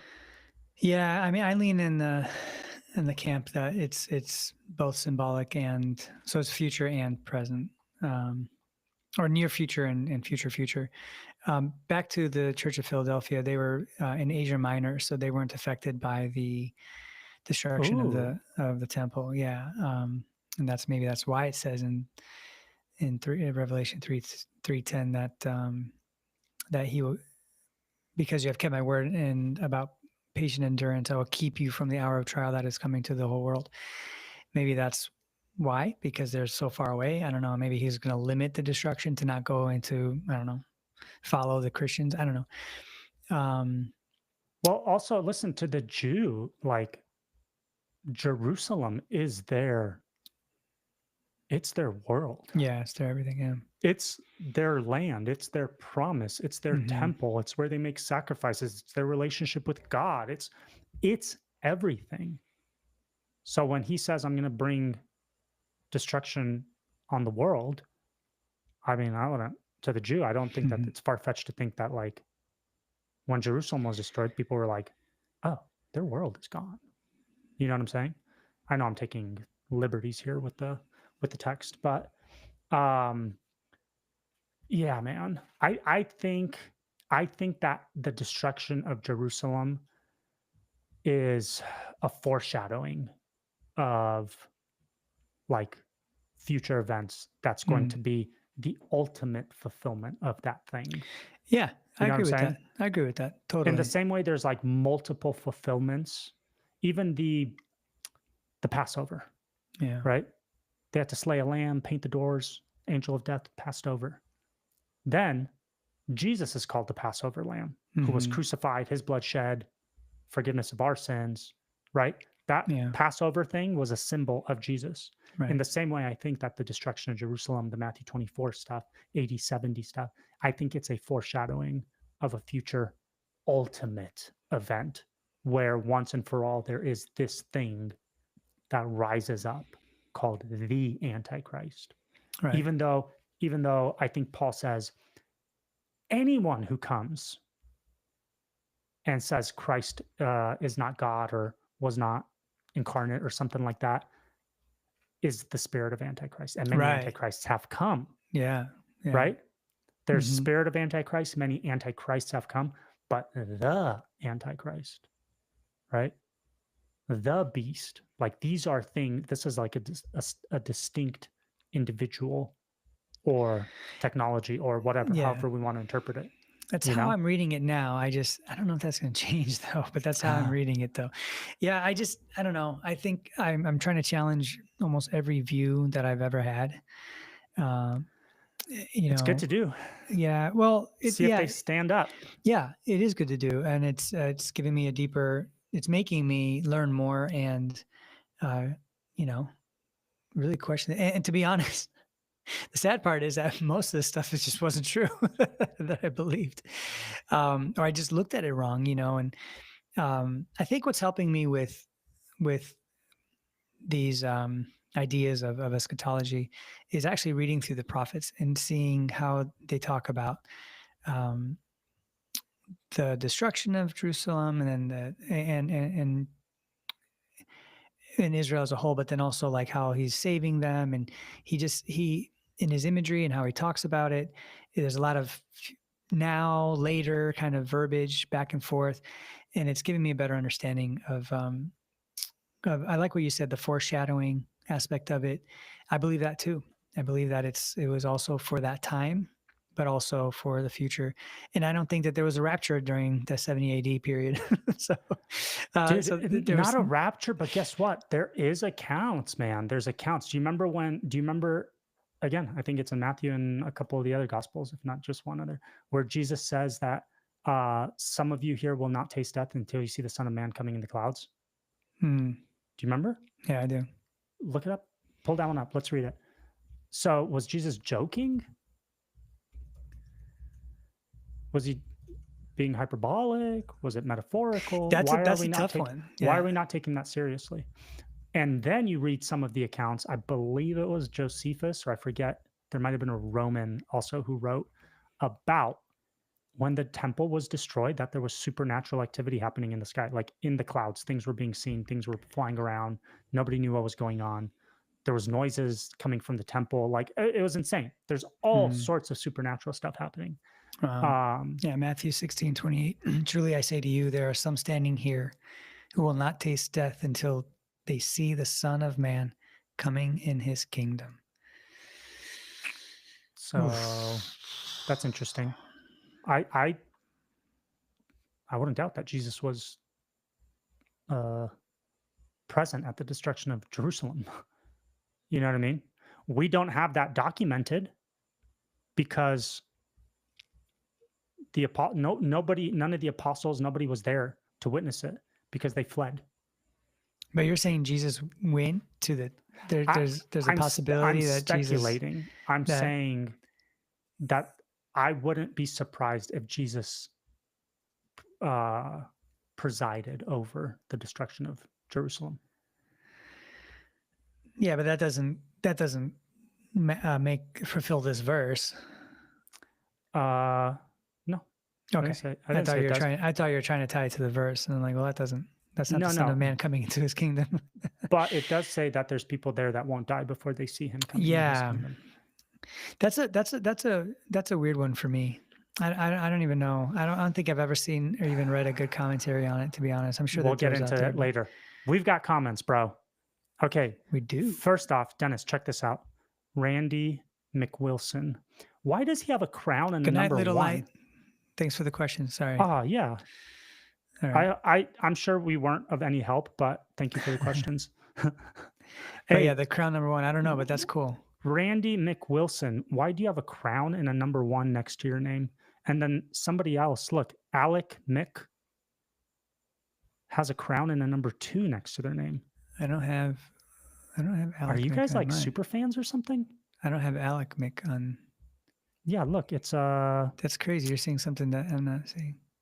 So you see first comment by Randy McWilson. Yeah, I see. Then there's Little Light, and then what do you see after the Little Light comment where Little Light says, "I won't derail anymore"?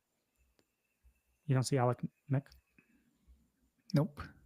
Anyway, hi Alec Mick. He said hi. Okay, so Randy says the Romans did not have access to the temple until they finally broke through on the last few days of the battle, and the whole place burned down. No Roman desecration, abomination of desolation. Yeah, they didn't enter the temple, but they erected a statue of Nero in the courtyard. Right. Abomination of desolation. What's next? You might be thinking of the desecration of Antiochus Epiphanes during the era of the Maccabees. That was when he slaughtered a pig on the altar of the temple. Abomination of desolation. Interestingly enough, everybody agrees that slaughter of a pig was the abomination that causes desolation. Okay. And Jesus, again in Matthew, Dennis, pull these up. This is crazy, bro. Jesus gives us so much of this. Jesus says, when you see the abomination that causes desolation, which the prophet Daniel spoke of, standing in the temple. I think that's where he says, flee to Judea, So Jesus himself is interpreting Daniel for us and telling us, hey, there's going to be another abomination that causes desolation, even though Antiochus Epiphanes already did that.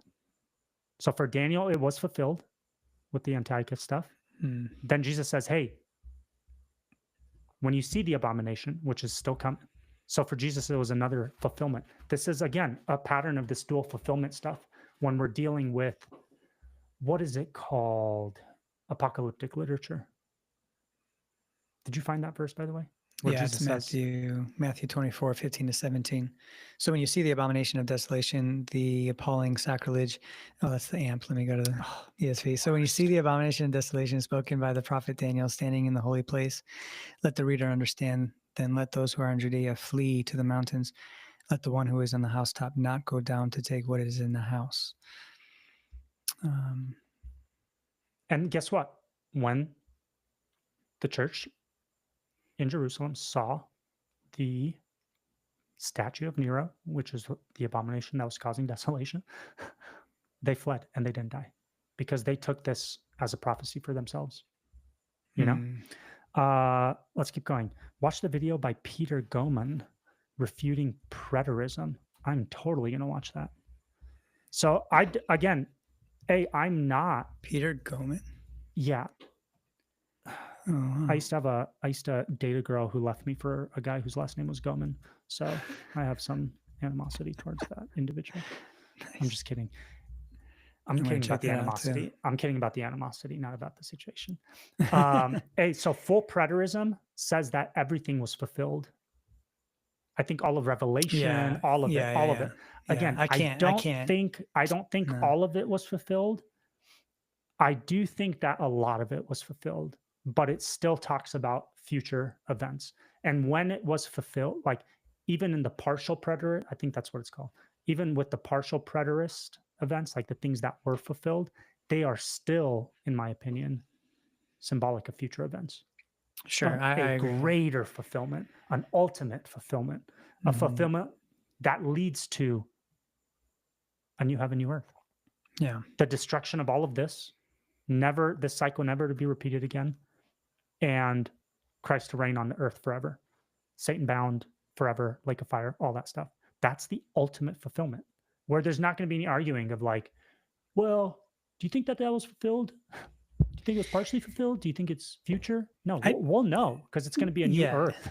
Yeah, we'll know then. But that's the problem. That's what I have with all of these discussions. It's like there's this view, this is full, this is partial, this is, a-mill, post-mill, this is this mill, this is that mill. Like you can literally like get a view from whichever angle you're standing from, right? And talk about it. I can watch 10 videos on preterism. I don't know about preterism. I don't know if I'll actually become like a full preterist. No, I can't do that. There's no way. There's no way. I think only cessationists can be full preterists. That's what I think. Okay. Hey, Randy's saying that there was never a statue of Nero erected. Yeah, so I was looking that up, and look it up. I looked it up on ChatGPT, and it says that there's no record of it. There's no record. Is there any talk of it? There's no definitive historical record. Someone else did it in 40 AD. Emperor Caligula, the order Caligula. To be erected in the temple. This caused massive unrest among the Jews. But the order wasn't carried out because he was assassinated before. Okay, so it didn't happen. So the temple desecrated, but no statue. And then the futurist view is saying that that's still hasn't happened yet, so it's future for sure. Okay, bro. Randy, this is why you have a crown and the number 1 next to your name. You might be right. I might be confusing it with Caligula and the statue in AD 40. And I don't know if it's the preterists. I don't know if I'm using it right, but they'll say that when Rome entered the courtyards or whatever, that's the abomination. Because guess what? Their temple has just been desecrated. Like Gentiles were not supposed to be going. Yeah, you're right. Into the courtyard. They were Gentiles. The outer courtyard was for the Gentiles. You know what I mean? So even if a statue wasn't erected, again, sorry if I'm crossing or if I'm connecting dots here. The Romans themselves, their presence being anywhere in the courtyard of the temple would have been a desecration. Yeah, and that's, you can't argue that. It's true. Like, it's not like, oh, that's not enough. No. It's enough. Okay, his channel is the Bible Sojourner. Didn't we have Lee on? Lee Brainerd? Didn't we have Lee Brainerd on? That would be a good guest to show, as well as Lee Brainerd. We did have Lee Brainerd on. Yeah. You could go back and watch that episode. And how can I put this? I'm not trying to be mean, but we had Lee Brainerd on to explain pre-tribulation rapture to us and the biblical reasoning for it and all of that. I think we talked to him for 3 hours.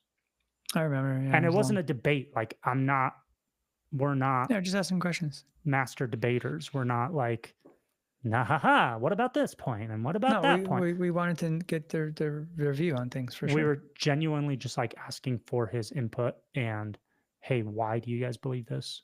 Because I used to be pre-trib. Mm-hmm, I don't even know why. You know what I'm saying?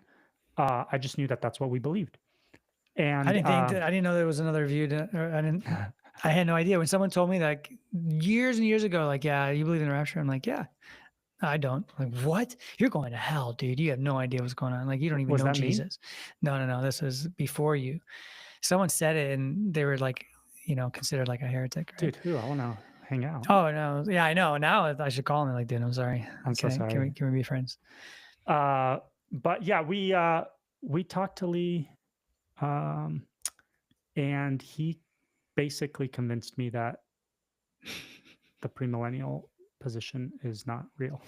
Yeah, I was actually more convinced that, exactly what you just said. I was more convinced that that's not true, that these things are not true after our talk with him. I wasn't swayed. I was swayed more away from it, to be honest. Yeah, when the evidence was laid out, again, I don't have counter evidence where I'm like, haha, here's everything that Right. puts your Right. argument to rest. You know, Yeah. I don't have that. But when I saw the position laid out, I'm like, oh yeah, that doesn't really make sense to me. And I get it. I see how you get there. Like I see how the dots are Yeah. connected and how all of these verses are being plugged in. I just don't think that that's the right way to. Yeah, in the same way that Catholics do the same thing, right? And with a lot of their views, I can see, but it just there's no way. Like, I can't agree that you think Mary didn't have any more children other than Jesus. I could see like how there's some text that you can stretch really really far, but it doesn't do any good for me. Like, there's no way. That's just kind of how I look at it now. It doesn't make sense to me. Randy, but there never was a statue in 40 because Caligula died and the order was never carried out. Yeah, I got it. But Rome entering the courtyard of the temple is the destruction that causes desolation. The destruction? No, the abomination that causes desolation. But then he says, and it doesn't matter, and it doesn't matter about when it's desecrated because Daniel says that there would be 3.5 years after that, and then the second coming. So 1,260 days, 42 months. So,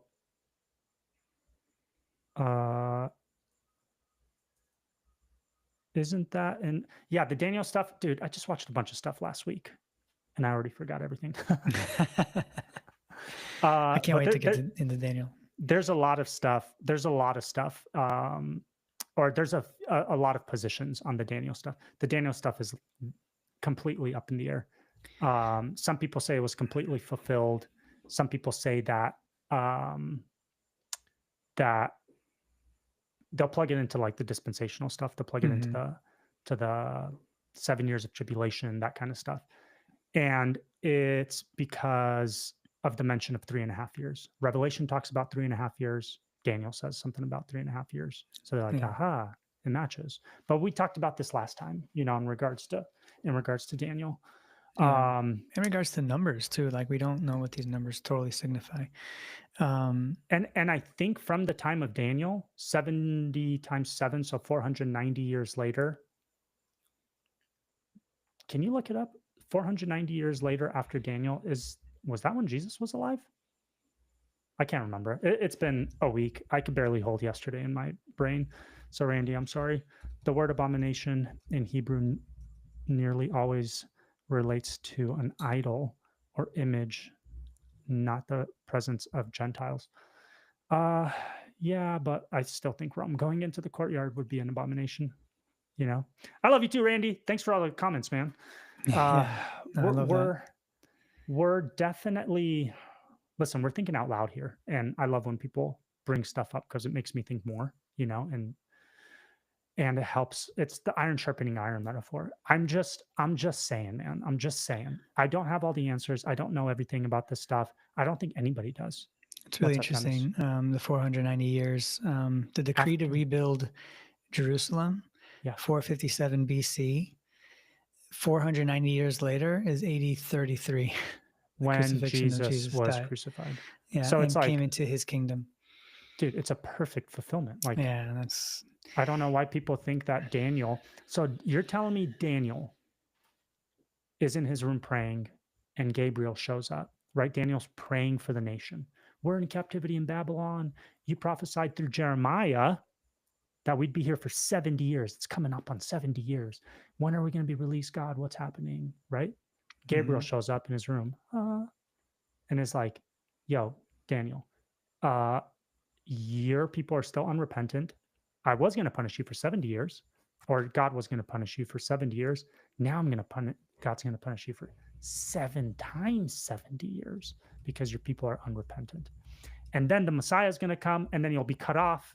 And I forget the rest of the prophecy. But that's what happened. Jesus came after that, right? After the decree for the temple to be rebuilt. Jesus came, years. Yeah. And then he was killed and instituted his kingdom. Like, I don't know why Daniel's taken, and I wish Lynette was here to like help us with this. I don't know why Daniel is taken and then thrust into Revelation. And we went over the list of things that are read into Revelation and into end times eschatology stuff. That is from Daniel and not Revelation. 7-year tribulation, not in Revelation. Right. Abomination that causes desolation, not in Revelation. Forget what else. There was a few things. These are things that are in Daniel. Yeah, I don't know enough. I need to read up on Daniel, and I'm excited for that. But yeah, again, I go back to just that.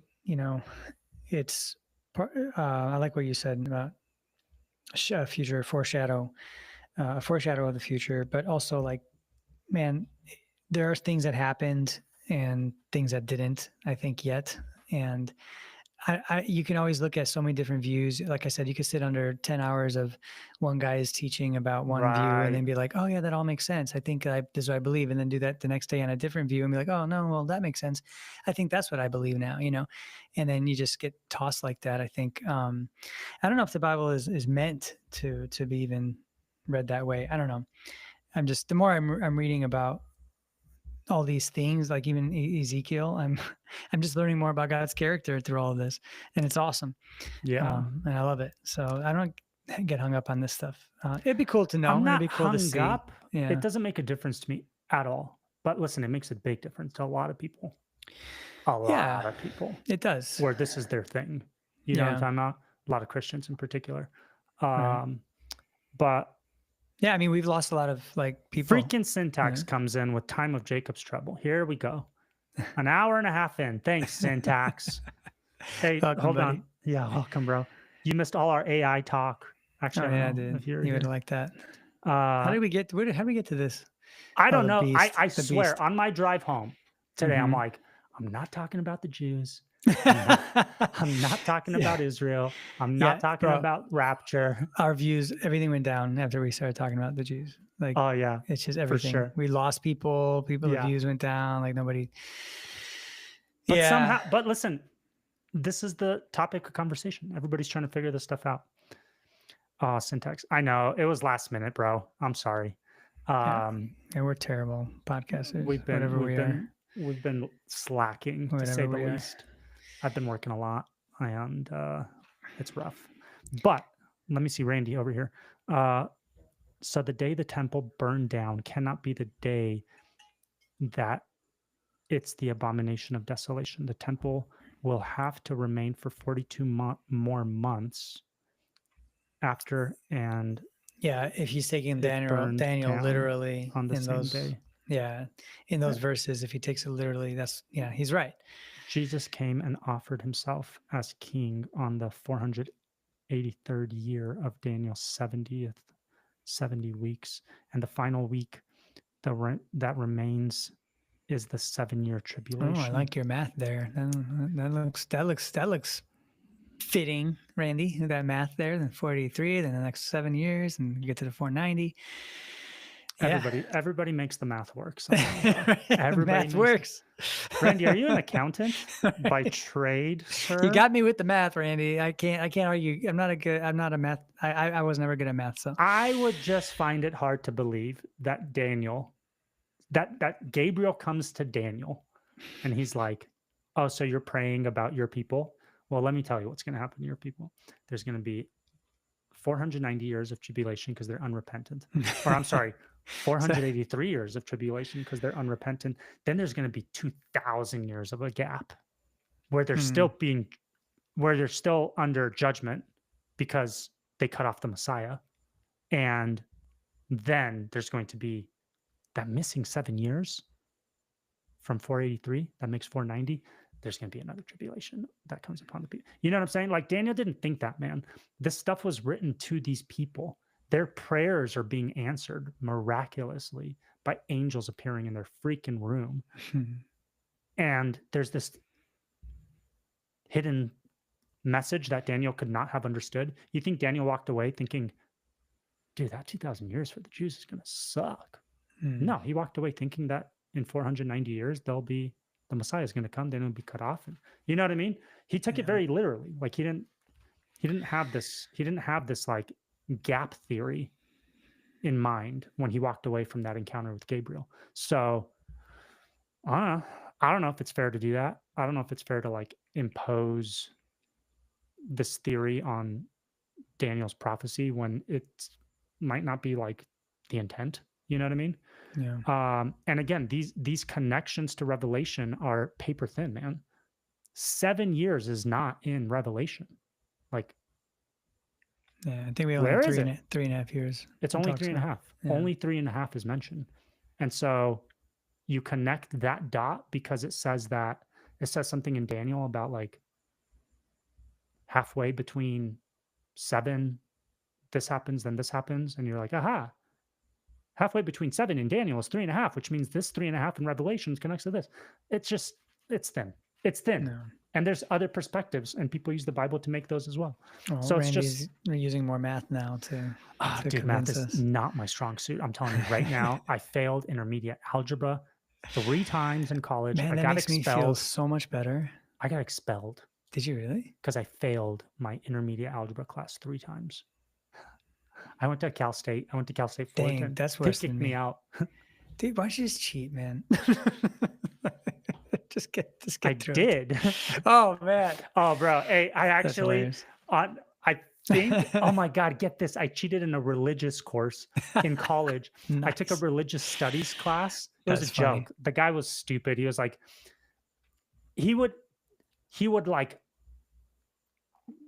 cream his pants over all the other religions, over Buddhism, over Islam, over Hindu, over everything. He would just be all over it like, oh, it's so deep. Okay. White dude, of course. And then he'd get to Christianity and he'd just be like, it's a joke. And he'd be like all flippant and dismissive. And I'm probably the only Christian in there. And every time he would talk, I'd be like, that's not true. You know what I mean? Like, I don't think they believe that, you know? Yeah. So like, I just didn't care to be there at all. And I sat next to this like pretty hot girl and we got to know each other. And so I just wouldn't show up and she'd give me all the notes and stuff. Right. And then we were supposed to write a final paper. And I'm like, oh, we had to actually go to a synagogue, a mosque, a Hindu temple, a Buddhist temple, whatever, and write a paper about it. Right. I don't do that shit. I'm not going to no freaking demon temple. Dude, no way. So I asked this chick, I'm like, hey, let me get your paper. She's like, okay. And she gives me her paper. I copy the whole freaking thing. I change a couple words like an idiot, you know? Hey, and this is right when, do you remember, maybe you weren't in school around this time. Did your college use Blackboard? Oh, yeah. The website Blackboard? Oh, yeah. I do remember that. Yeah, okay. Yeah. Mm-hmm. Unbeknownst to me. At first, thought you were talking about real blackboards, which we did use growing up. Chalk? With chalk. Of course they used that back in your day, you dinosaur. In the 1900s. So they would upload these papers to Blackboard or you would submit them digitally. You'd have to submit your PDF. Yeah. And they would upload it to Blackboard and Blackboard would scan it to see if it matches anybody else's. Wow. And that's how they knew you were cheating. So they did that. And they called both of us into the teachers. They call us into his office hours or whatever, you know? And we're both waiting in the freaking, or I think I called her or something. And I told him, like, we did not cheat. Do not say we cheated. Whatever you do, just keep denying it. Don't give in, you know? Right. And then we freaking get there and he's like, the guy's like, oh, dude, I was I was a snake, a slippery snake. Okay. And the guy's like, we uploaded this and it was a 98% match, and that's statistically impossible, which means you guys cheated. So I'm going to have to fail both of you. And I need to report you to the dean, and plagiarism and cheating is grounds for expulsion, blah, blah, blah. And I'm like, hold on. Hold on. These are some really big accusations here. You know? I'm like, nice. You have no proof other than this computer thing that we cheated. Listen, we both went to the same temple. We probably talked to the same guy. We're writing about the exact same experience. What do you think we're going to say? Like, you know what I'm saying? Right. And the guy, by the end of it, after we were done, he's like, I'm really sorry I accused you. Nice job, man. Dude, that's what you should have known. You should have been an attorney then. I think I would have been a great attorney, but I probably would have hated my life. Yeah. Listen, don't admit to anything ever. Just deny, be adamant, and and like attack until them someone breaks. You're either going to break or they're going to break. It's just, and that guy was like totally a cuck. So I'm like, dude, I'm just going to freaking like lay into this guy. You know what I mean? And the logic is sound. We're both at the same place. We're both getting the same tour. Right. What do you think we're going to describe? You know? That's good. So anyway. Randy keeps filling us up with some more math when Jesus read Isaiah 60 in the synagogue. Acceptable year. Oh, I listened to Chuck Missler last week on this, Randy. And listen, Chuck was like, yeah, we take prophecy literally, and we take the Bible literally. And then he took it literally until he didn't, until he got to some passages that refuted what he was saying. So then that was metaphorical. I'm just saying, I understand the math. Everybody makes it work. Nobody believes a perspective that's got these like gaping holes in it, where it's just like, bro, but what about that hole? They all have verses to fill these holes in their theory, right? Pre-trib, post-trib, mid-trib, no-trib, preterists, all-millennial. They all do the same thing. There's a reason these perspectives still exist, and it's been thousands of years. You know what I'm saying? I just don't make it a big deal. I don't think it's a big deal. What is a big deal is the freaking aliens and how that fits in. That's all I'm saying. That's all I'm saying. So if people don't listen, actually, I have a question for you, Randy. I'm done. Love you. I love you too. You don't have to be done. It's okay. Hey, Randy, do you think aliens are part of the end time deception? Answer. Yeah. It's a good question. I wonder how long it takes between us talking and them hearing us. It's a little bit. There's a delay? Yeah, there's a delay for sure. Because I have my YouTube up and it's delayed. It's probably like 8 to 10 seconds. Well, let me know when he responds. I will. Because then I have a follow-up question for him. Yeah, I mean, it'll have to be, in my view, it would be after the rapture. Then they would come in. The aliens? Mm-hmm. It would have to be like at the same exact time. Okay. Hold on. Then, Dennis, would you say that if the aliens manifest before there's a rapture, what does that do for you? Rapture could still be possible. I mean, even though I don't think it is. But Eddie Carlson said syntax is an alien. I think that it would still be okay. It would still fit because they can use the rapture to blame like us for not being the enlightened ones or not being the ones that are like they're going to have to remove part of this world or people in this world who are holding us back as well, that's what the New Age says. Yeah. So that's why I could see the rapture taking place. I don't think it's a fallback for the enemy. I think Satan knows. I think he knows that there won't be a rapture. I don't think he's like, oh, just in case there's a rapture, just in case Darby was right. I don't know if he knows, bro. I don't know if he knows. Bro, he knows the Bible way better than we do. Yeah, but does he know the future? No, but he knows. But he's reading the Bible. The Bible's done. Like he's reading the Bible. He's reading what we're reading. Like, and he knows it way better because he can translate all this stuff way better than we can, right? And he's been at this for thousands of years. So you don't think he's planning for a rapture event, and if there is no rapture event? No, I used to believe that. You don't think he's got both of those in his pocket? No. Interesting. No, I used to think that when I believed in the rapture. So you think he knows what the Bible's talking about? Totally. Yeah, and he thinks we're and the reason why we're so confused is his doing. Oh. I don't think it's meant to be. We're supposed to have this division. Of course, we're not supposed to have this division. Are you saying that the division is as a result of Satan's meddling within the church? Absolutely, 100%.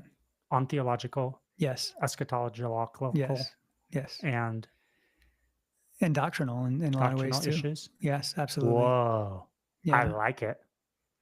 That's what I believe, bro. I believed that for a while. I don't know if I've ever said it. But then why aren't you Catholic? Got him. No, because I mean, you look at Catholic, like the first 1,000 years of like this is one of the Catholic arguments is they're the unbroken lineage of church, and God maintains his church. He promised he would. You know what I'm saying? We've got a Catholic guy coming on Thursday, folks. Yes. Okay, But so then now why aren't Eddie you- has a number 2 crown on. What's going on? I don't know what these crowns are, folks. But I didn't see it earlier. Now I see Eddie have it. If you guys can explain why these crowns are on by your names, that'd be cool, because I don't know what they mean. Syntax doesn't have a crown. I clicked on it. It says top fans. Oh, that's so cool. We know nothing. But what does this mean? 75 XP, 25 X. Dude, are you guys... Is there a game happening right now? XRP? Are you guys getting points for stuff? I want to play. I have no idea what's going on with all this. Oh, man. Listen, I'm just saying to my pre-trib people, my dispensational friends and brothers, okay, it is not as clear. Oh my God, Randy just answered. That was like 18 minutes. Well, I forgot the question. Oh, yeah, aliens. If aliens are... Randy, did you just hear the question, or did you step No, away for... he probably stepped away. Okay. I'm just saying the end time stuff is not explicitly clear in the Bible. Everybody is speculating. You have to be honest with that. And everybody is using scripture to make their point. And everybody's playing these games. Everybody's cutting and pasting and trying to make something fit together. You know what I'm saying? Oh, Randy's saying he believes in the post-trib rapture. Ooh, Randy, yeah, that changes now things. We're getting somewhere, buddy. And yeah, if I were to have to believe in the rapture, it would be post-trib for sure. I believe that the rapture is post-mill. Yeah, that's what I believe too. I think the rapture. I don't think that there is a rapture. I think that everything plays itself out, tribulation, etc. It dovetails into a millennial reign, which continues uninterrupted until Satan's re-released, at which point God creates a new heaven, new earth, and that's the point of rapture. That's the point where people that are alive are taken off and transformed. Those who are dead are raised and transformed, all in the clouds, and then we come back down to be with Christ forever. That's what Thessalonians says. The one rapture passage, Thessalonians 4, I don't know, I can't think, says we are caught up in the clouds with him, and then we shall be with him forever. Where and when are we with Christ forever? It's on the new earth. Yeah. It's not in the millennial reign. It's not at the end of the tribulation. We are with Christ forever on the new earth, you know? Yeah. And being caught up in the heavens too. I mean, that, and dimensional. There's a rapture event. I'm sorry, there's a resurrection, Dennis. And pull up that Thessalonians passage real quick. I just want to, this seals the deal for me. Okay. It says, the dead in Christ will rise first. Right?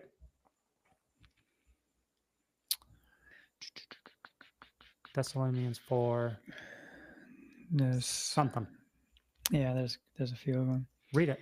Hang on, because when I ask chat to give me a verse, I have 1, 2, 3, 4, 5, 6 different translations that comes up every single time. Chat GPT to read the Bible. Yeah, because I like all the translations all at once. I get all 6 that I'm looking at. Did you ask it where it says the dead in Christ will rise or will be caught up in the clouds? I just wrote the Thessalonians rapture text. Okay, allow me. Because you said the cloud stuff later. That's why I was already typing. Okay, search Thessalonians caught up in the clouds.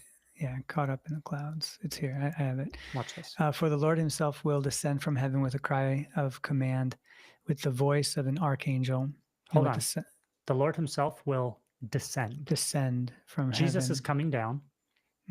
Okay. With a voice of an archangel and the sound of a trumpet of God, and the dead in Christ will rise first. Okay, so we've got Jesus coming down. We've got the dead rising. Okay, next. Then all who are alive, who are left. The alive. Go on. Who are left will be caught up together with the dead them in that the were clouds. resurrected. Yeah, to meet the Lord in the air. And so we will always be with the Lord. Okay. So Jesus is coming down. The dead are resurrected to Christ. Those who are alive still are raptured to Christ, and we are gathered together with Christ.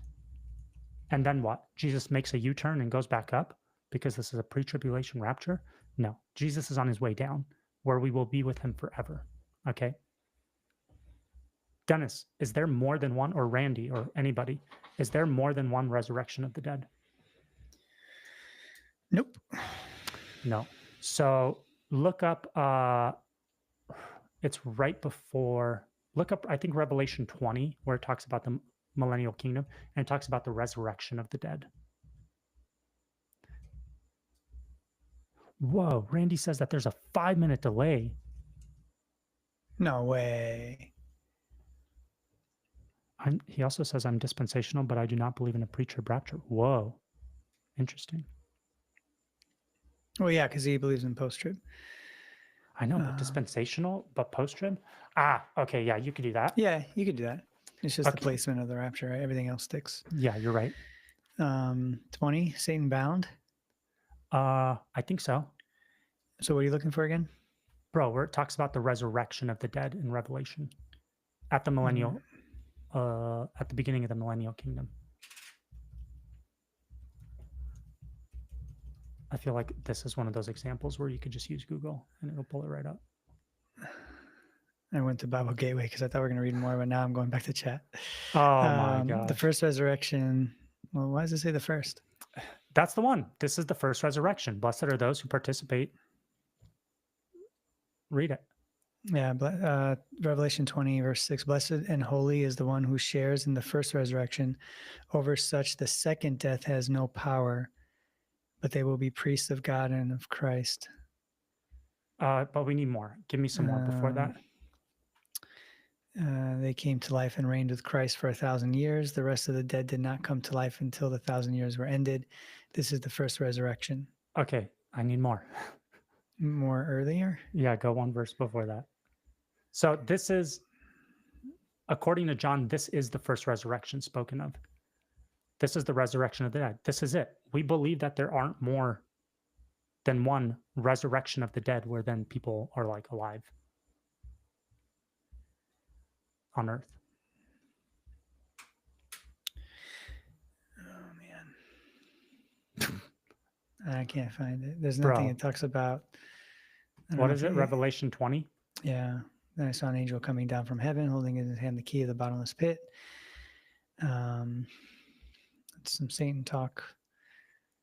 And I saw thrones and those upon them judge. And I saw the souls of them who had been beheaded for the witness of Jesus and for the word of God, and which had not worshipped the beast, neither his image, neither had received the mark upon their foreheads or their hands. And they lived and reigned with Christ for 1,000 years. But the rest of the dead lived not again until, wow, this is a bad translation. Lived not again until the 1,000 years was finished. So this is the first resurrection. The first resurrection is talked about those who did not take the mark of the beast. They are resurrected and then they live with Christ for during the millennial reign, right? Randy's saying that the first resurrection happens at the beginning or before the 1,000-year millennial. Okay, but Randy, this is specifically a group of people that did not take the mark of the beast during the tribulation. That's what the text says. There's no way around that. Am I right?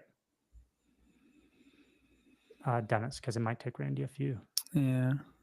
Right? That's what it says. Yeah. Those who did not take the mark, they raise and they reign with Christ for 1,000 years. No, that is not me. That is not you. That's not my grandparents. That's only the people that are martyred during the tribulation. It does say they came to life and reigned.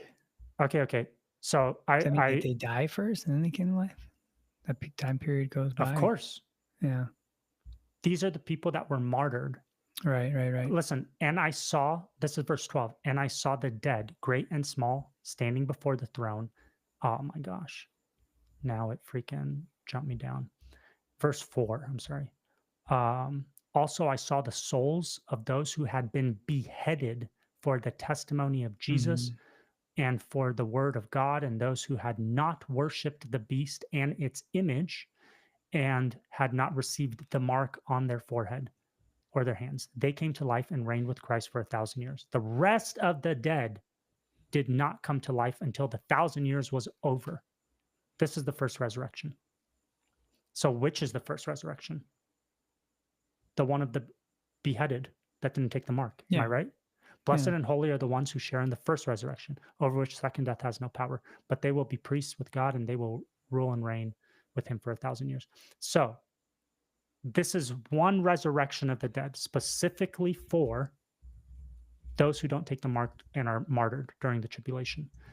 Everybody else comes to life right here. The rest of the dead do not come to life until the 1,000 years has ended.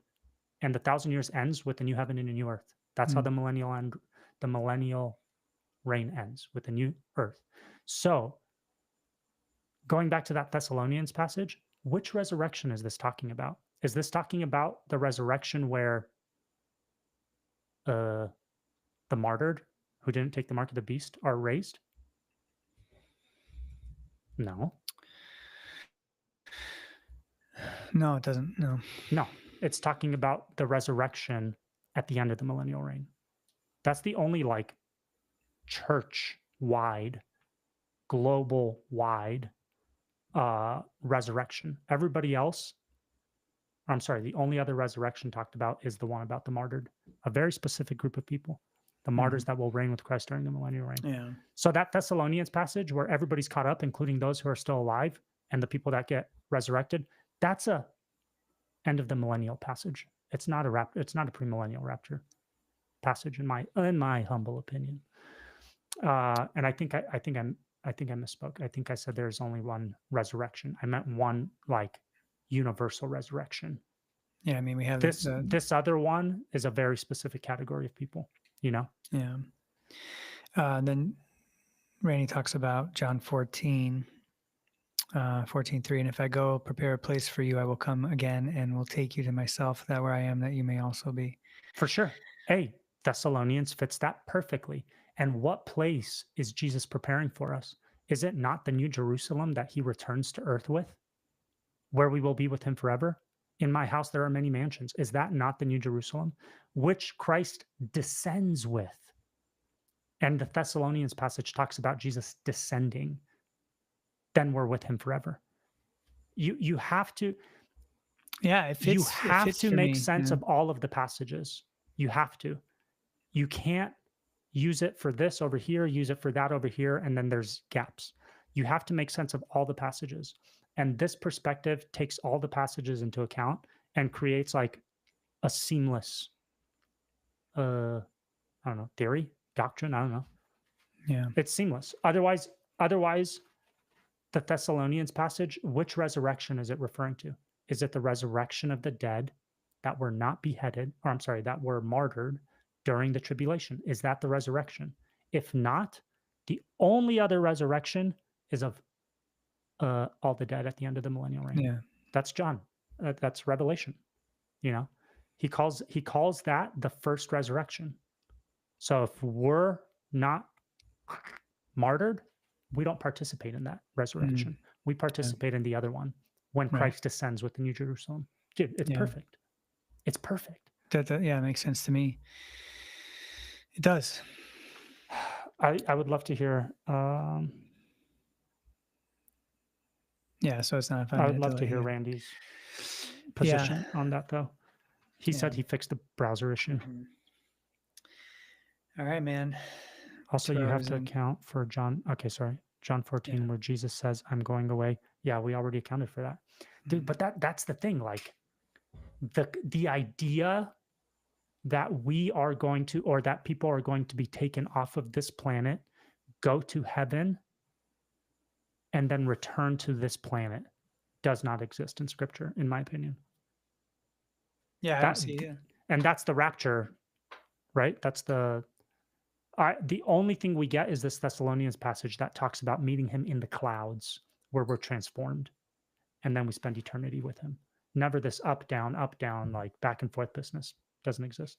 Yeah. And this is what Lee Brainerd told us. He told us we are raptured before the tribulation. We go to heaven. This is the people that are alive. We get raptured before the tribulation. We go to heaven where we learn how to rule and reign, and then we descend with Christ during the millennial kingdom where we reign over the nations with him. Where is that in scripture? Where is that in scripture, man? What happens? We're resurrected. I mean, we're raptured with our bodies and we exist as physical bodies in heaven for 7 years. And then we come back down.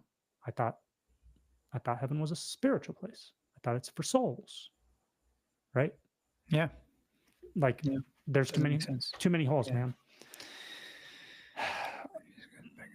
Okay, hold on, Randy. In Revelation, dude, this is why Randy's number one, bro. In Revelation 19, it says that when Jesus comes back at the second coming, that the saints will be with him.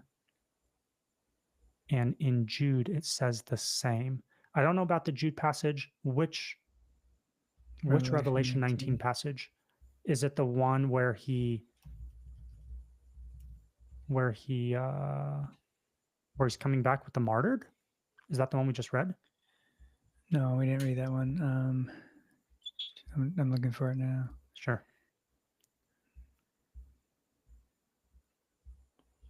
Revelation 19. Randy, if you've got the verse, let us know, buddy. It might be verse 11. Then I saw heaven open up, and behold, a white horse, the one who's sitting on it called Faithful and True. His eyes are like that. His clothes are like that. His mouth was like that. Then I saw an angel standing in the sun. I saw a beast. No.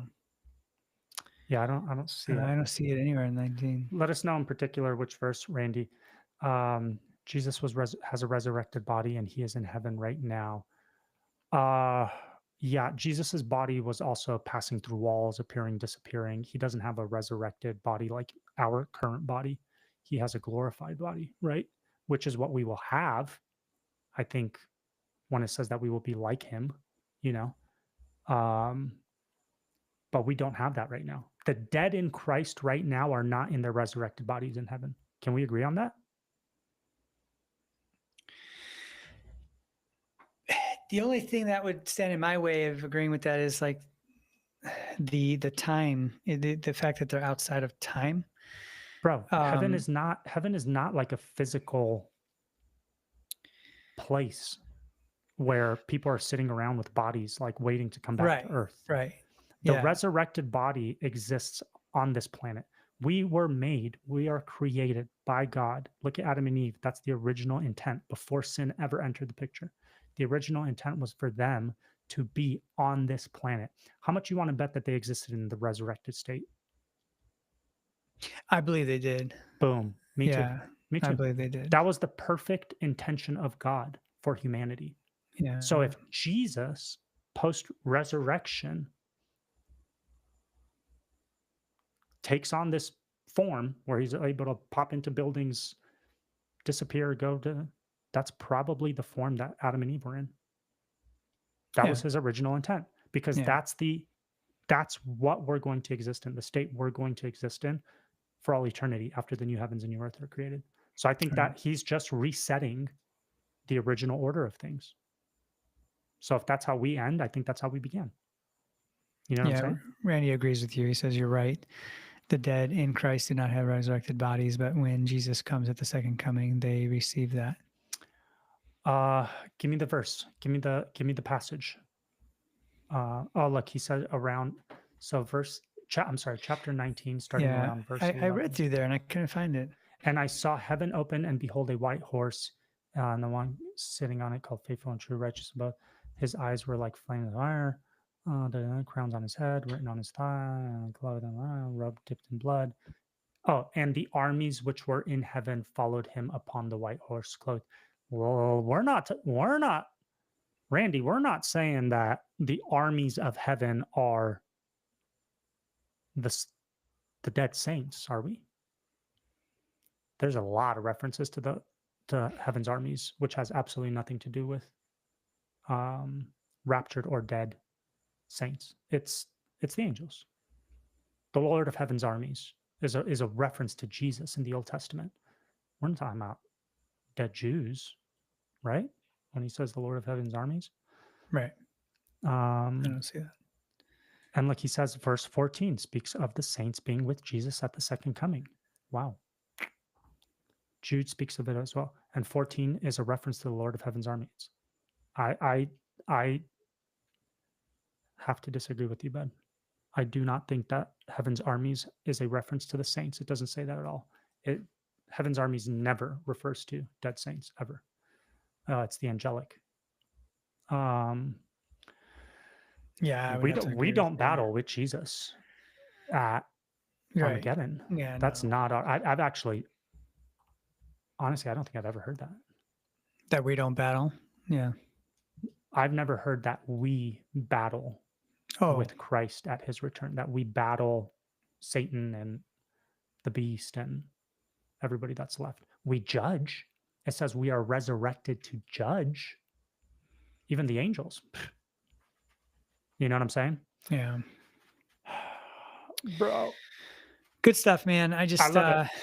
Yeah, it's cool. It's fun to talk about it. It gets me a little tired sometimes because it's like, man, it's this verse. Well, what about this verse? What about this verse? What about this verse? And it just, when you look at it, when you take it so fragmented like that, I think you can kind of make up your own ideas. But if you look at it from like a storyline and how does it all make sense? Like, I don't think it does. When you're looking at this rapture stuff, or dispensationalism, whatever. I can't believe it's actually been a thing. Like, people are actually saying that word in like the mainstream media. It's crazy to me. Oh, that's right? Wild. That's wild, man. So like what are they talking about?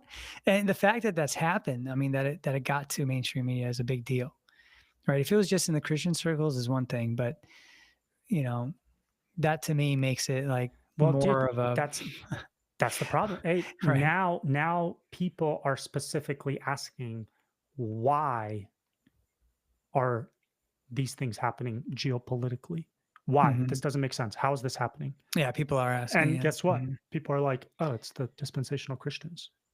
Ted Cruz goes on Tucker Carlson and says that he votes this way because God tells him to in the Bible in Sunday school.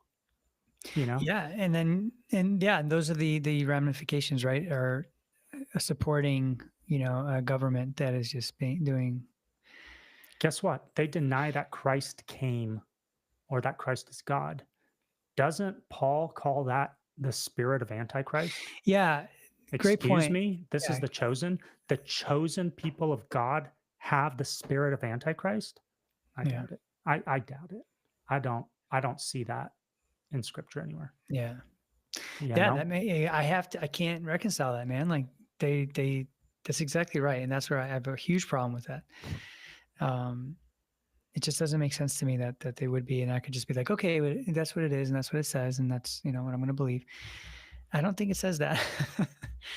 The only reason why I believed it before is because I never challenged it. I never looked into it myself. Sure. Me neither. It's the only reason why I remember even when you were telling me this years ago, I was like, yeah, I don't know, Ben and his theories and his, but again, even at that time, I didn't look into it. And then finally, when I'm like, let me look into it a little bit, I was like, whoa, it's like almost right in my face. Like, how can I believe this? So yeah, now it's, the conversation came up over the weekend and like the whole conversation just stopped. Like, they didn't want to talk about it. It was like they totally changed the whole the story or the topic, and I was like, okay, I didn't keep talking about it. I'm like, yeah, if Ben was here, he would. I'll be your huckleberry. Yeah. Check it out. Randy brought up 1 Corinthians 15. I'm gonna assume maybe around 20. But Christ has indeed been raised from the dead, the first fruits of those who have fallen asleep. For since death came through one man, the resurrection of the dead comes also through a man. For as in Adam all die, So in Christ, all will be made alive, but each in his turn. Christ the first fruits, then when he comes. So when Christ comes, those who belong to him, then the end will come. When he hands over the kingdom of God, the kingdom to God the Father, after he has destroyed all dominions, all authorities, and powers, for he must reign until he has put all enemies under his feet. The last enemy to be destroyed is death. Okay? Yeah. For he has put everything under his feet. Now, when he says everything, he doesn't talk about God himself. Okay. When is death destroyed? This is all one section. It's talking about what happens. Christ comes with his people, right? Christ comes, then those who belong to him, then he hands the kingdom over to God, and death is destroyed. When is death destroyed? At the end. At the end. When Satan and death are thrown into the lake of fire. This is after the millennial. This is specifically talking about when death is destroyed, which happens after the millennial kingdom, before the new heavens, new earth, where death is no more. Why? Because it was thrown into the freaking lake of fire two verses earlier. You know what I mean? And this is when we come back with Christ, according to 1 Corinthians 15. So I don't know, man. It's like, to me, it's the only thing that takes all of it into account and paints a holistic picture. Everything else is just like all over the place with holes. It's a Swiss cheese theology. Yeah, he says Dispes talk about Russia being Magog, Iran, and Persia. Yeah, and I remember that growing up too. It's so Me true. too.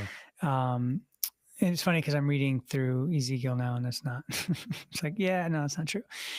God has regathered Israel in unbelief so that he can bring them to repentance, and they will receive their Messiah, and they will look upon him who they pierced as he comes to save from the Antichrist. He also said it doesn't say that we do battle. It says that we are following our king. It says that the armies of heaven are coming with him. And white horse is a reference to war. He doesn't come on a horse because it's a pretty prancing pony. He comes because he's going to war, right? He's got a sword in his hand. He's got his name on his thigh, like armies of heaven behind him. This is battle, baby. Yeah. And what does he do? It talks about the battle he goes to. You know what I mean? That's awesome. Do we just come with him and we like let him go by himself and we're like, good luck, you know? Dude, it's going to be wild. It's going to be a battle. It's going to be a freaking Marvel superhero movie type battle in the sky. I still don't know the reference in Jude though. I would like to pull that up. But well, Randy says goodnight, so I think we should say goodnight. Randy, love you, bro. Thanks for Eddie, hanging with us. Love you, bro. Thank you guys for being here. Thanks for all you guys are great. the questions. Thursday, are we going live Thursday? Thursday, we're going live with the Catholic dude. That one's going to be epic. Yeah, because I've about had enough with the Catholic stuff. So I think this is going to be the last one. I'm going to be like, hey, listen.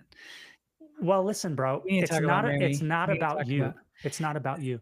I know. The reason we bring these guys on is to let them express. How many Christians do you know that talk to Catholics and are like, oh my God, that's what you believe? No wonder I'm not Catholic. I didn't even know why I'm not Catholic. The same way we didn't even know why we were pre-trib. True. Very true. You know what I'm saying? So we bring them on, let them express themselves. Sure. And be like, yeah, but what about this? You know? Yeah.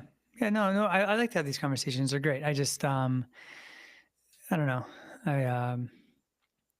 To me, it's just, okay, there's so many ways they can explain what they believe. And I just, every single time, I'm like, it's just this it's like this dance that they do. And I just, to me, it's almost like, how can you believe this? Like, seriously? Like, you're actually reading the Bible? You're reading this? Can you believe this? Dennis, it's also because it's what early Christians believed.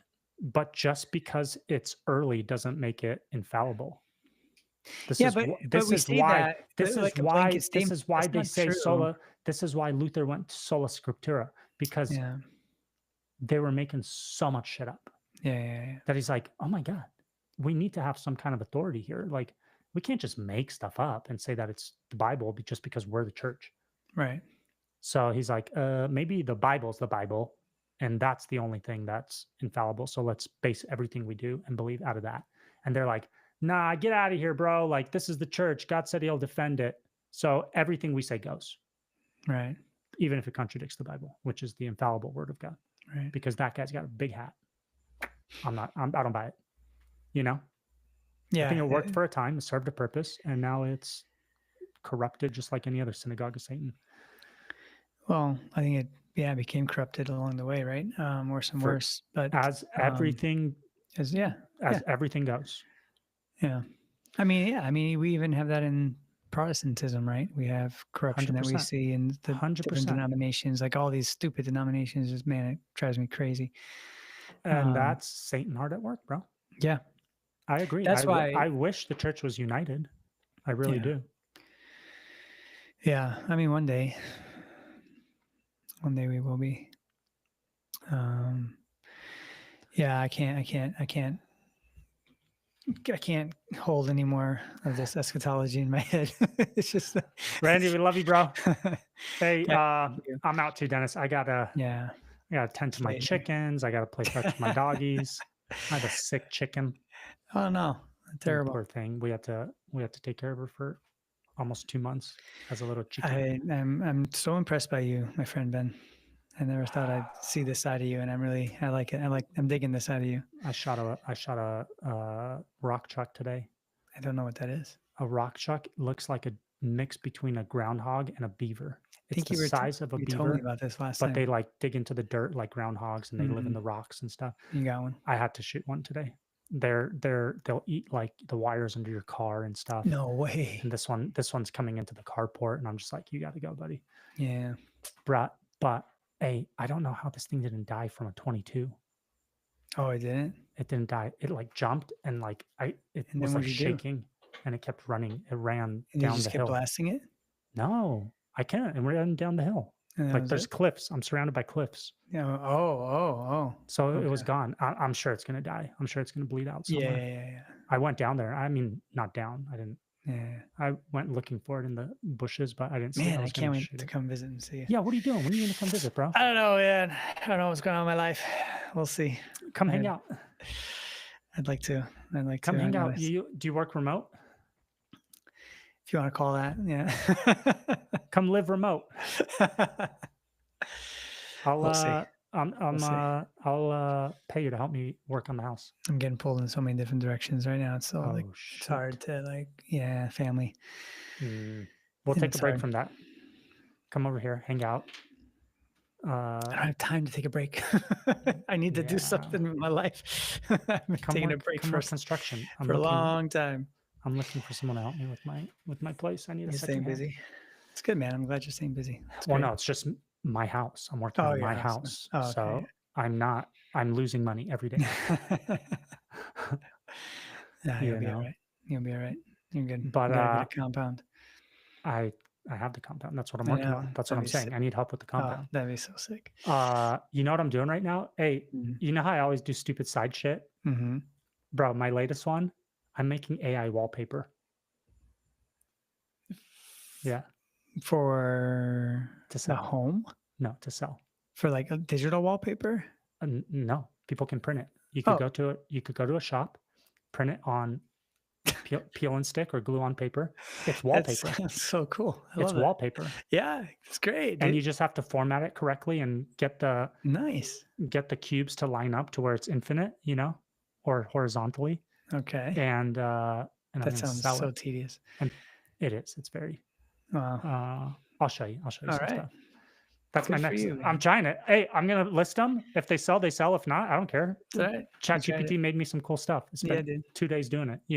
No biggie. I love it. Guys, if you just tuned in, we've been on for 2.5 hours. It was a Q&A. We had some good chats. Join us Thursday for our interview with our Catholic buddy. And that can also be Q&A, that's why we do the lives, is so people could get on and ask questions and stuff. But other than that, bro, love you. I'll see you Thursday. And thank you guys all for Thank you. If you didn't like this video, please do that before you forgot. leave, and then come back on Thursday. I think 8 Central. 8? No, bro, Eastern. I mean Eastern. Why did I say Central? I'm tired, man. It's late here. I'm usually in bed by 10 o'clock. It's almost 11 here. Whoa. True loco. Yeah, I'm. My wife's out of town. I'm falling asleep on the couch by myself at 1 a.m. watching TV. Don't do that. And then my rooster starts crowing at 5. Oh man, that's I need to get up at 5. I was really good. That's crazy. Yeah, his name's Tommy. I love it. And then my chickies, one's named Dottie, the little handicap one is named Dottie. And then we have Ruby, and we have Red, and we have Pinky and the Brain. Nice. Those are the chickies. Nice. And then we have Beyonce, the black one. And we have Shakira, the brown one. And we have May and June, the white ones.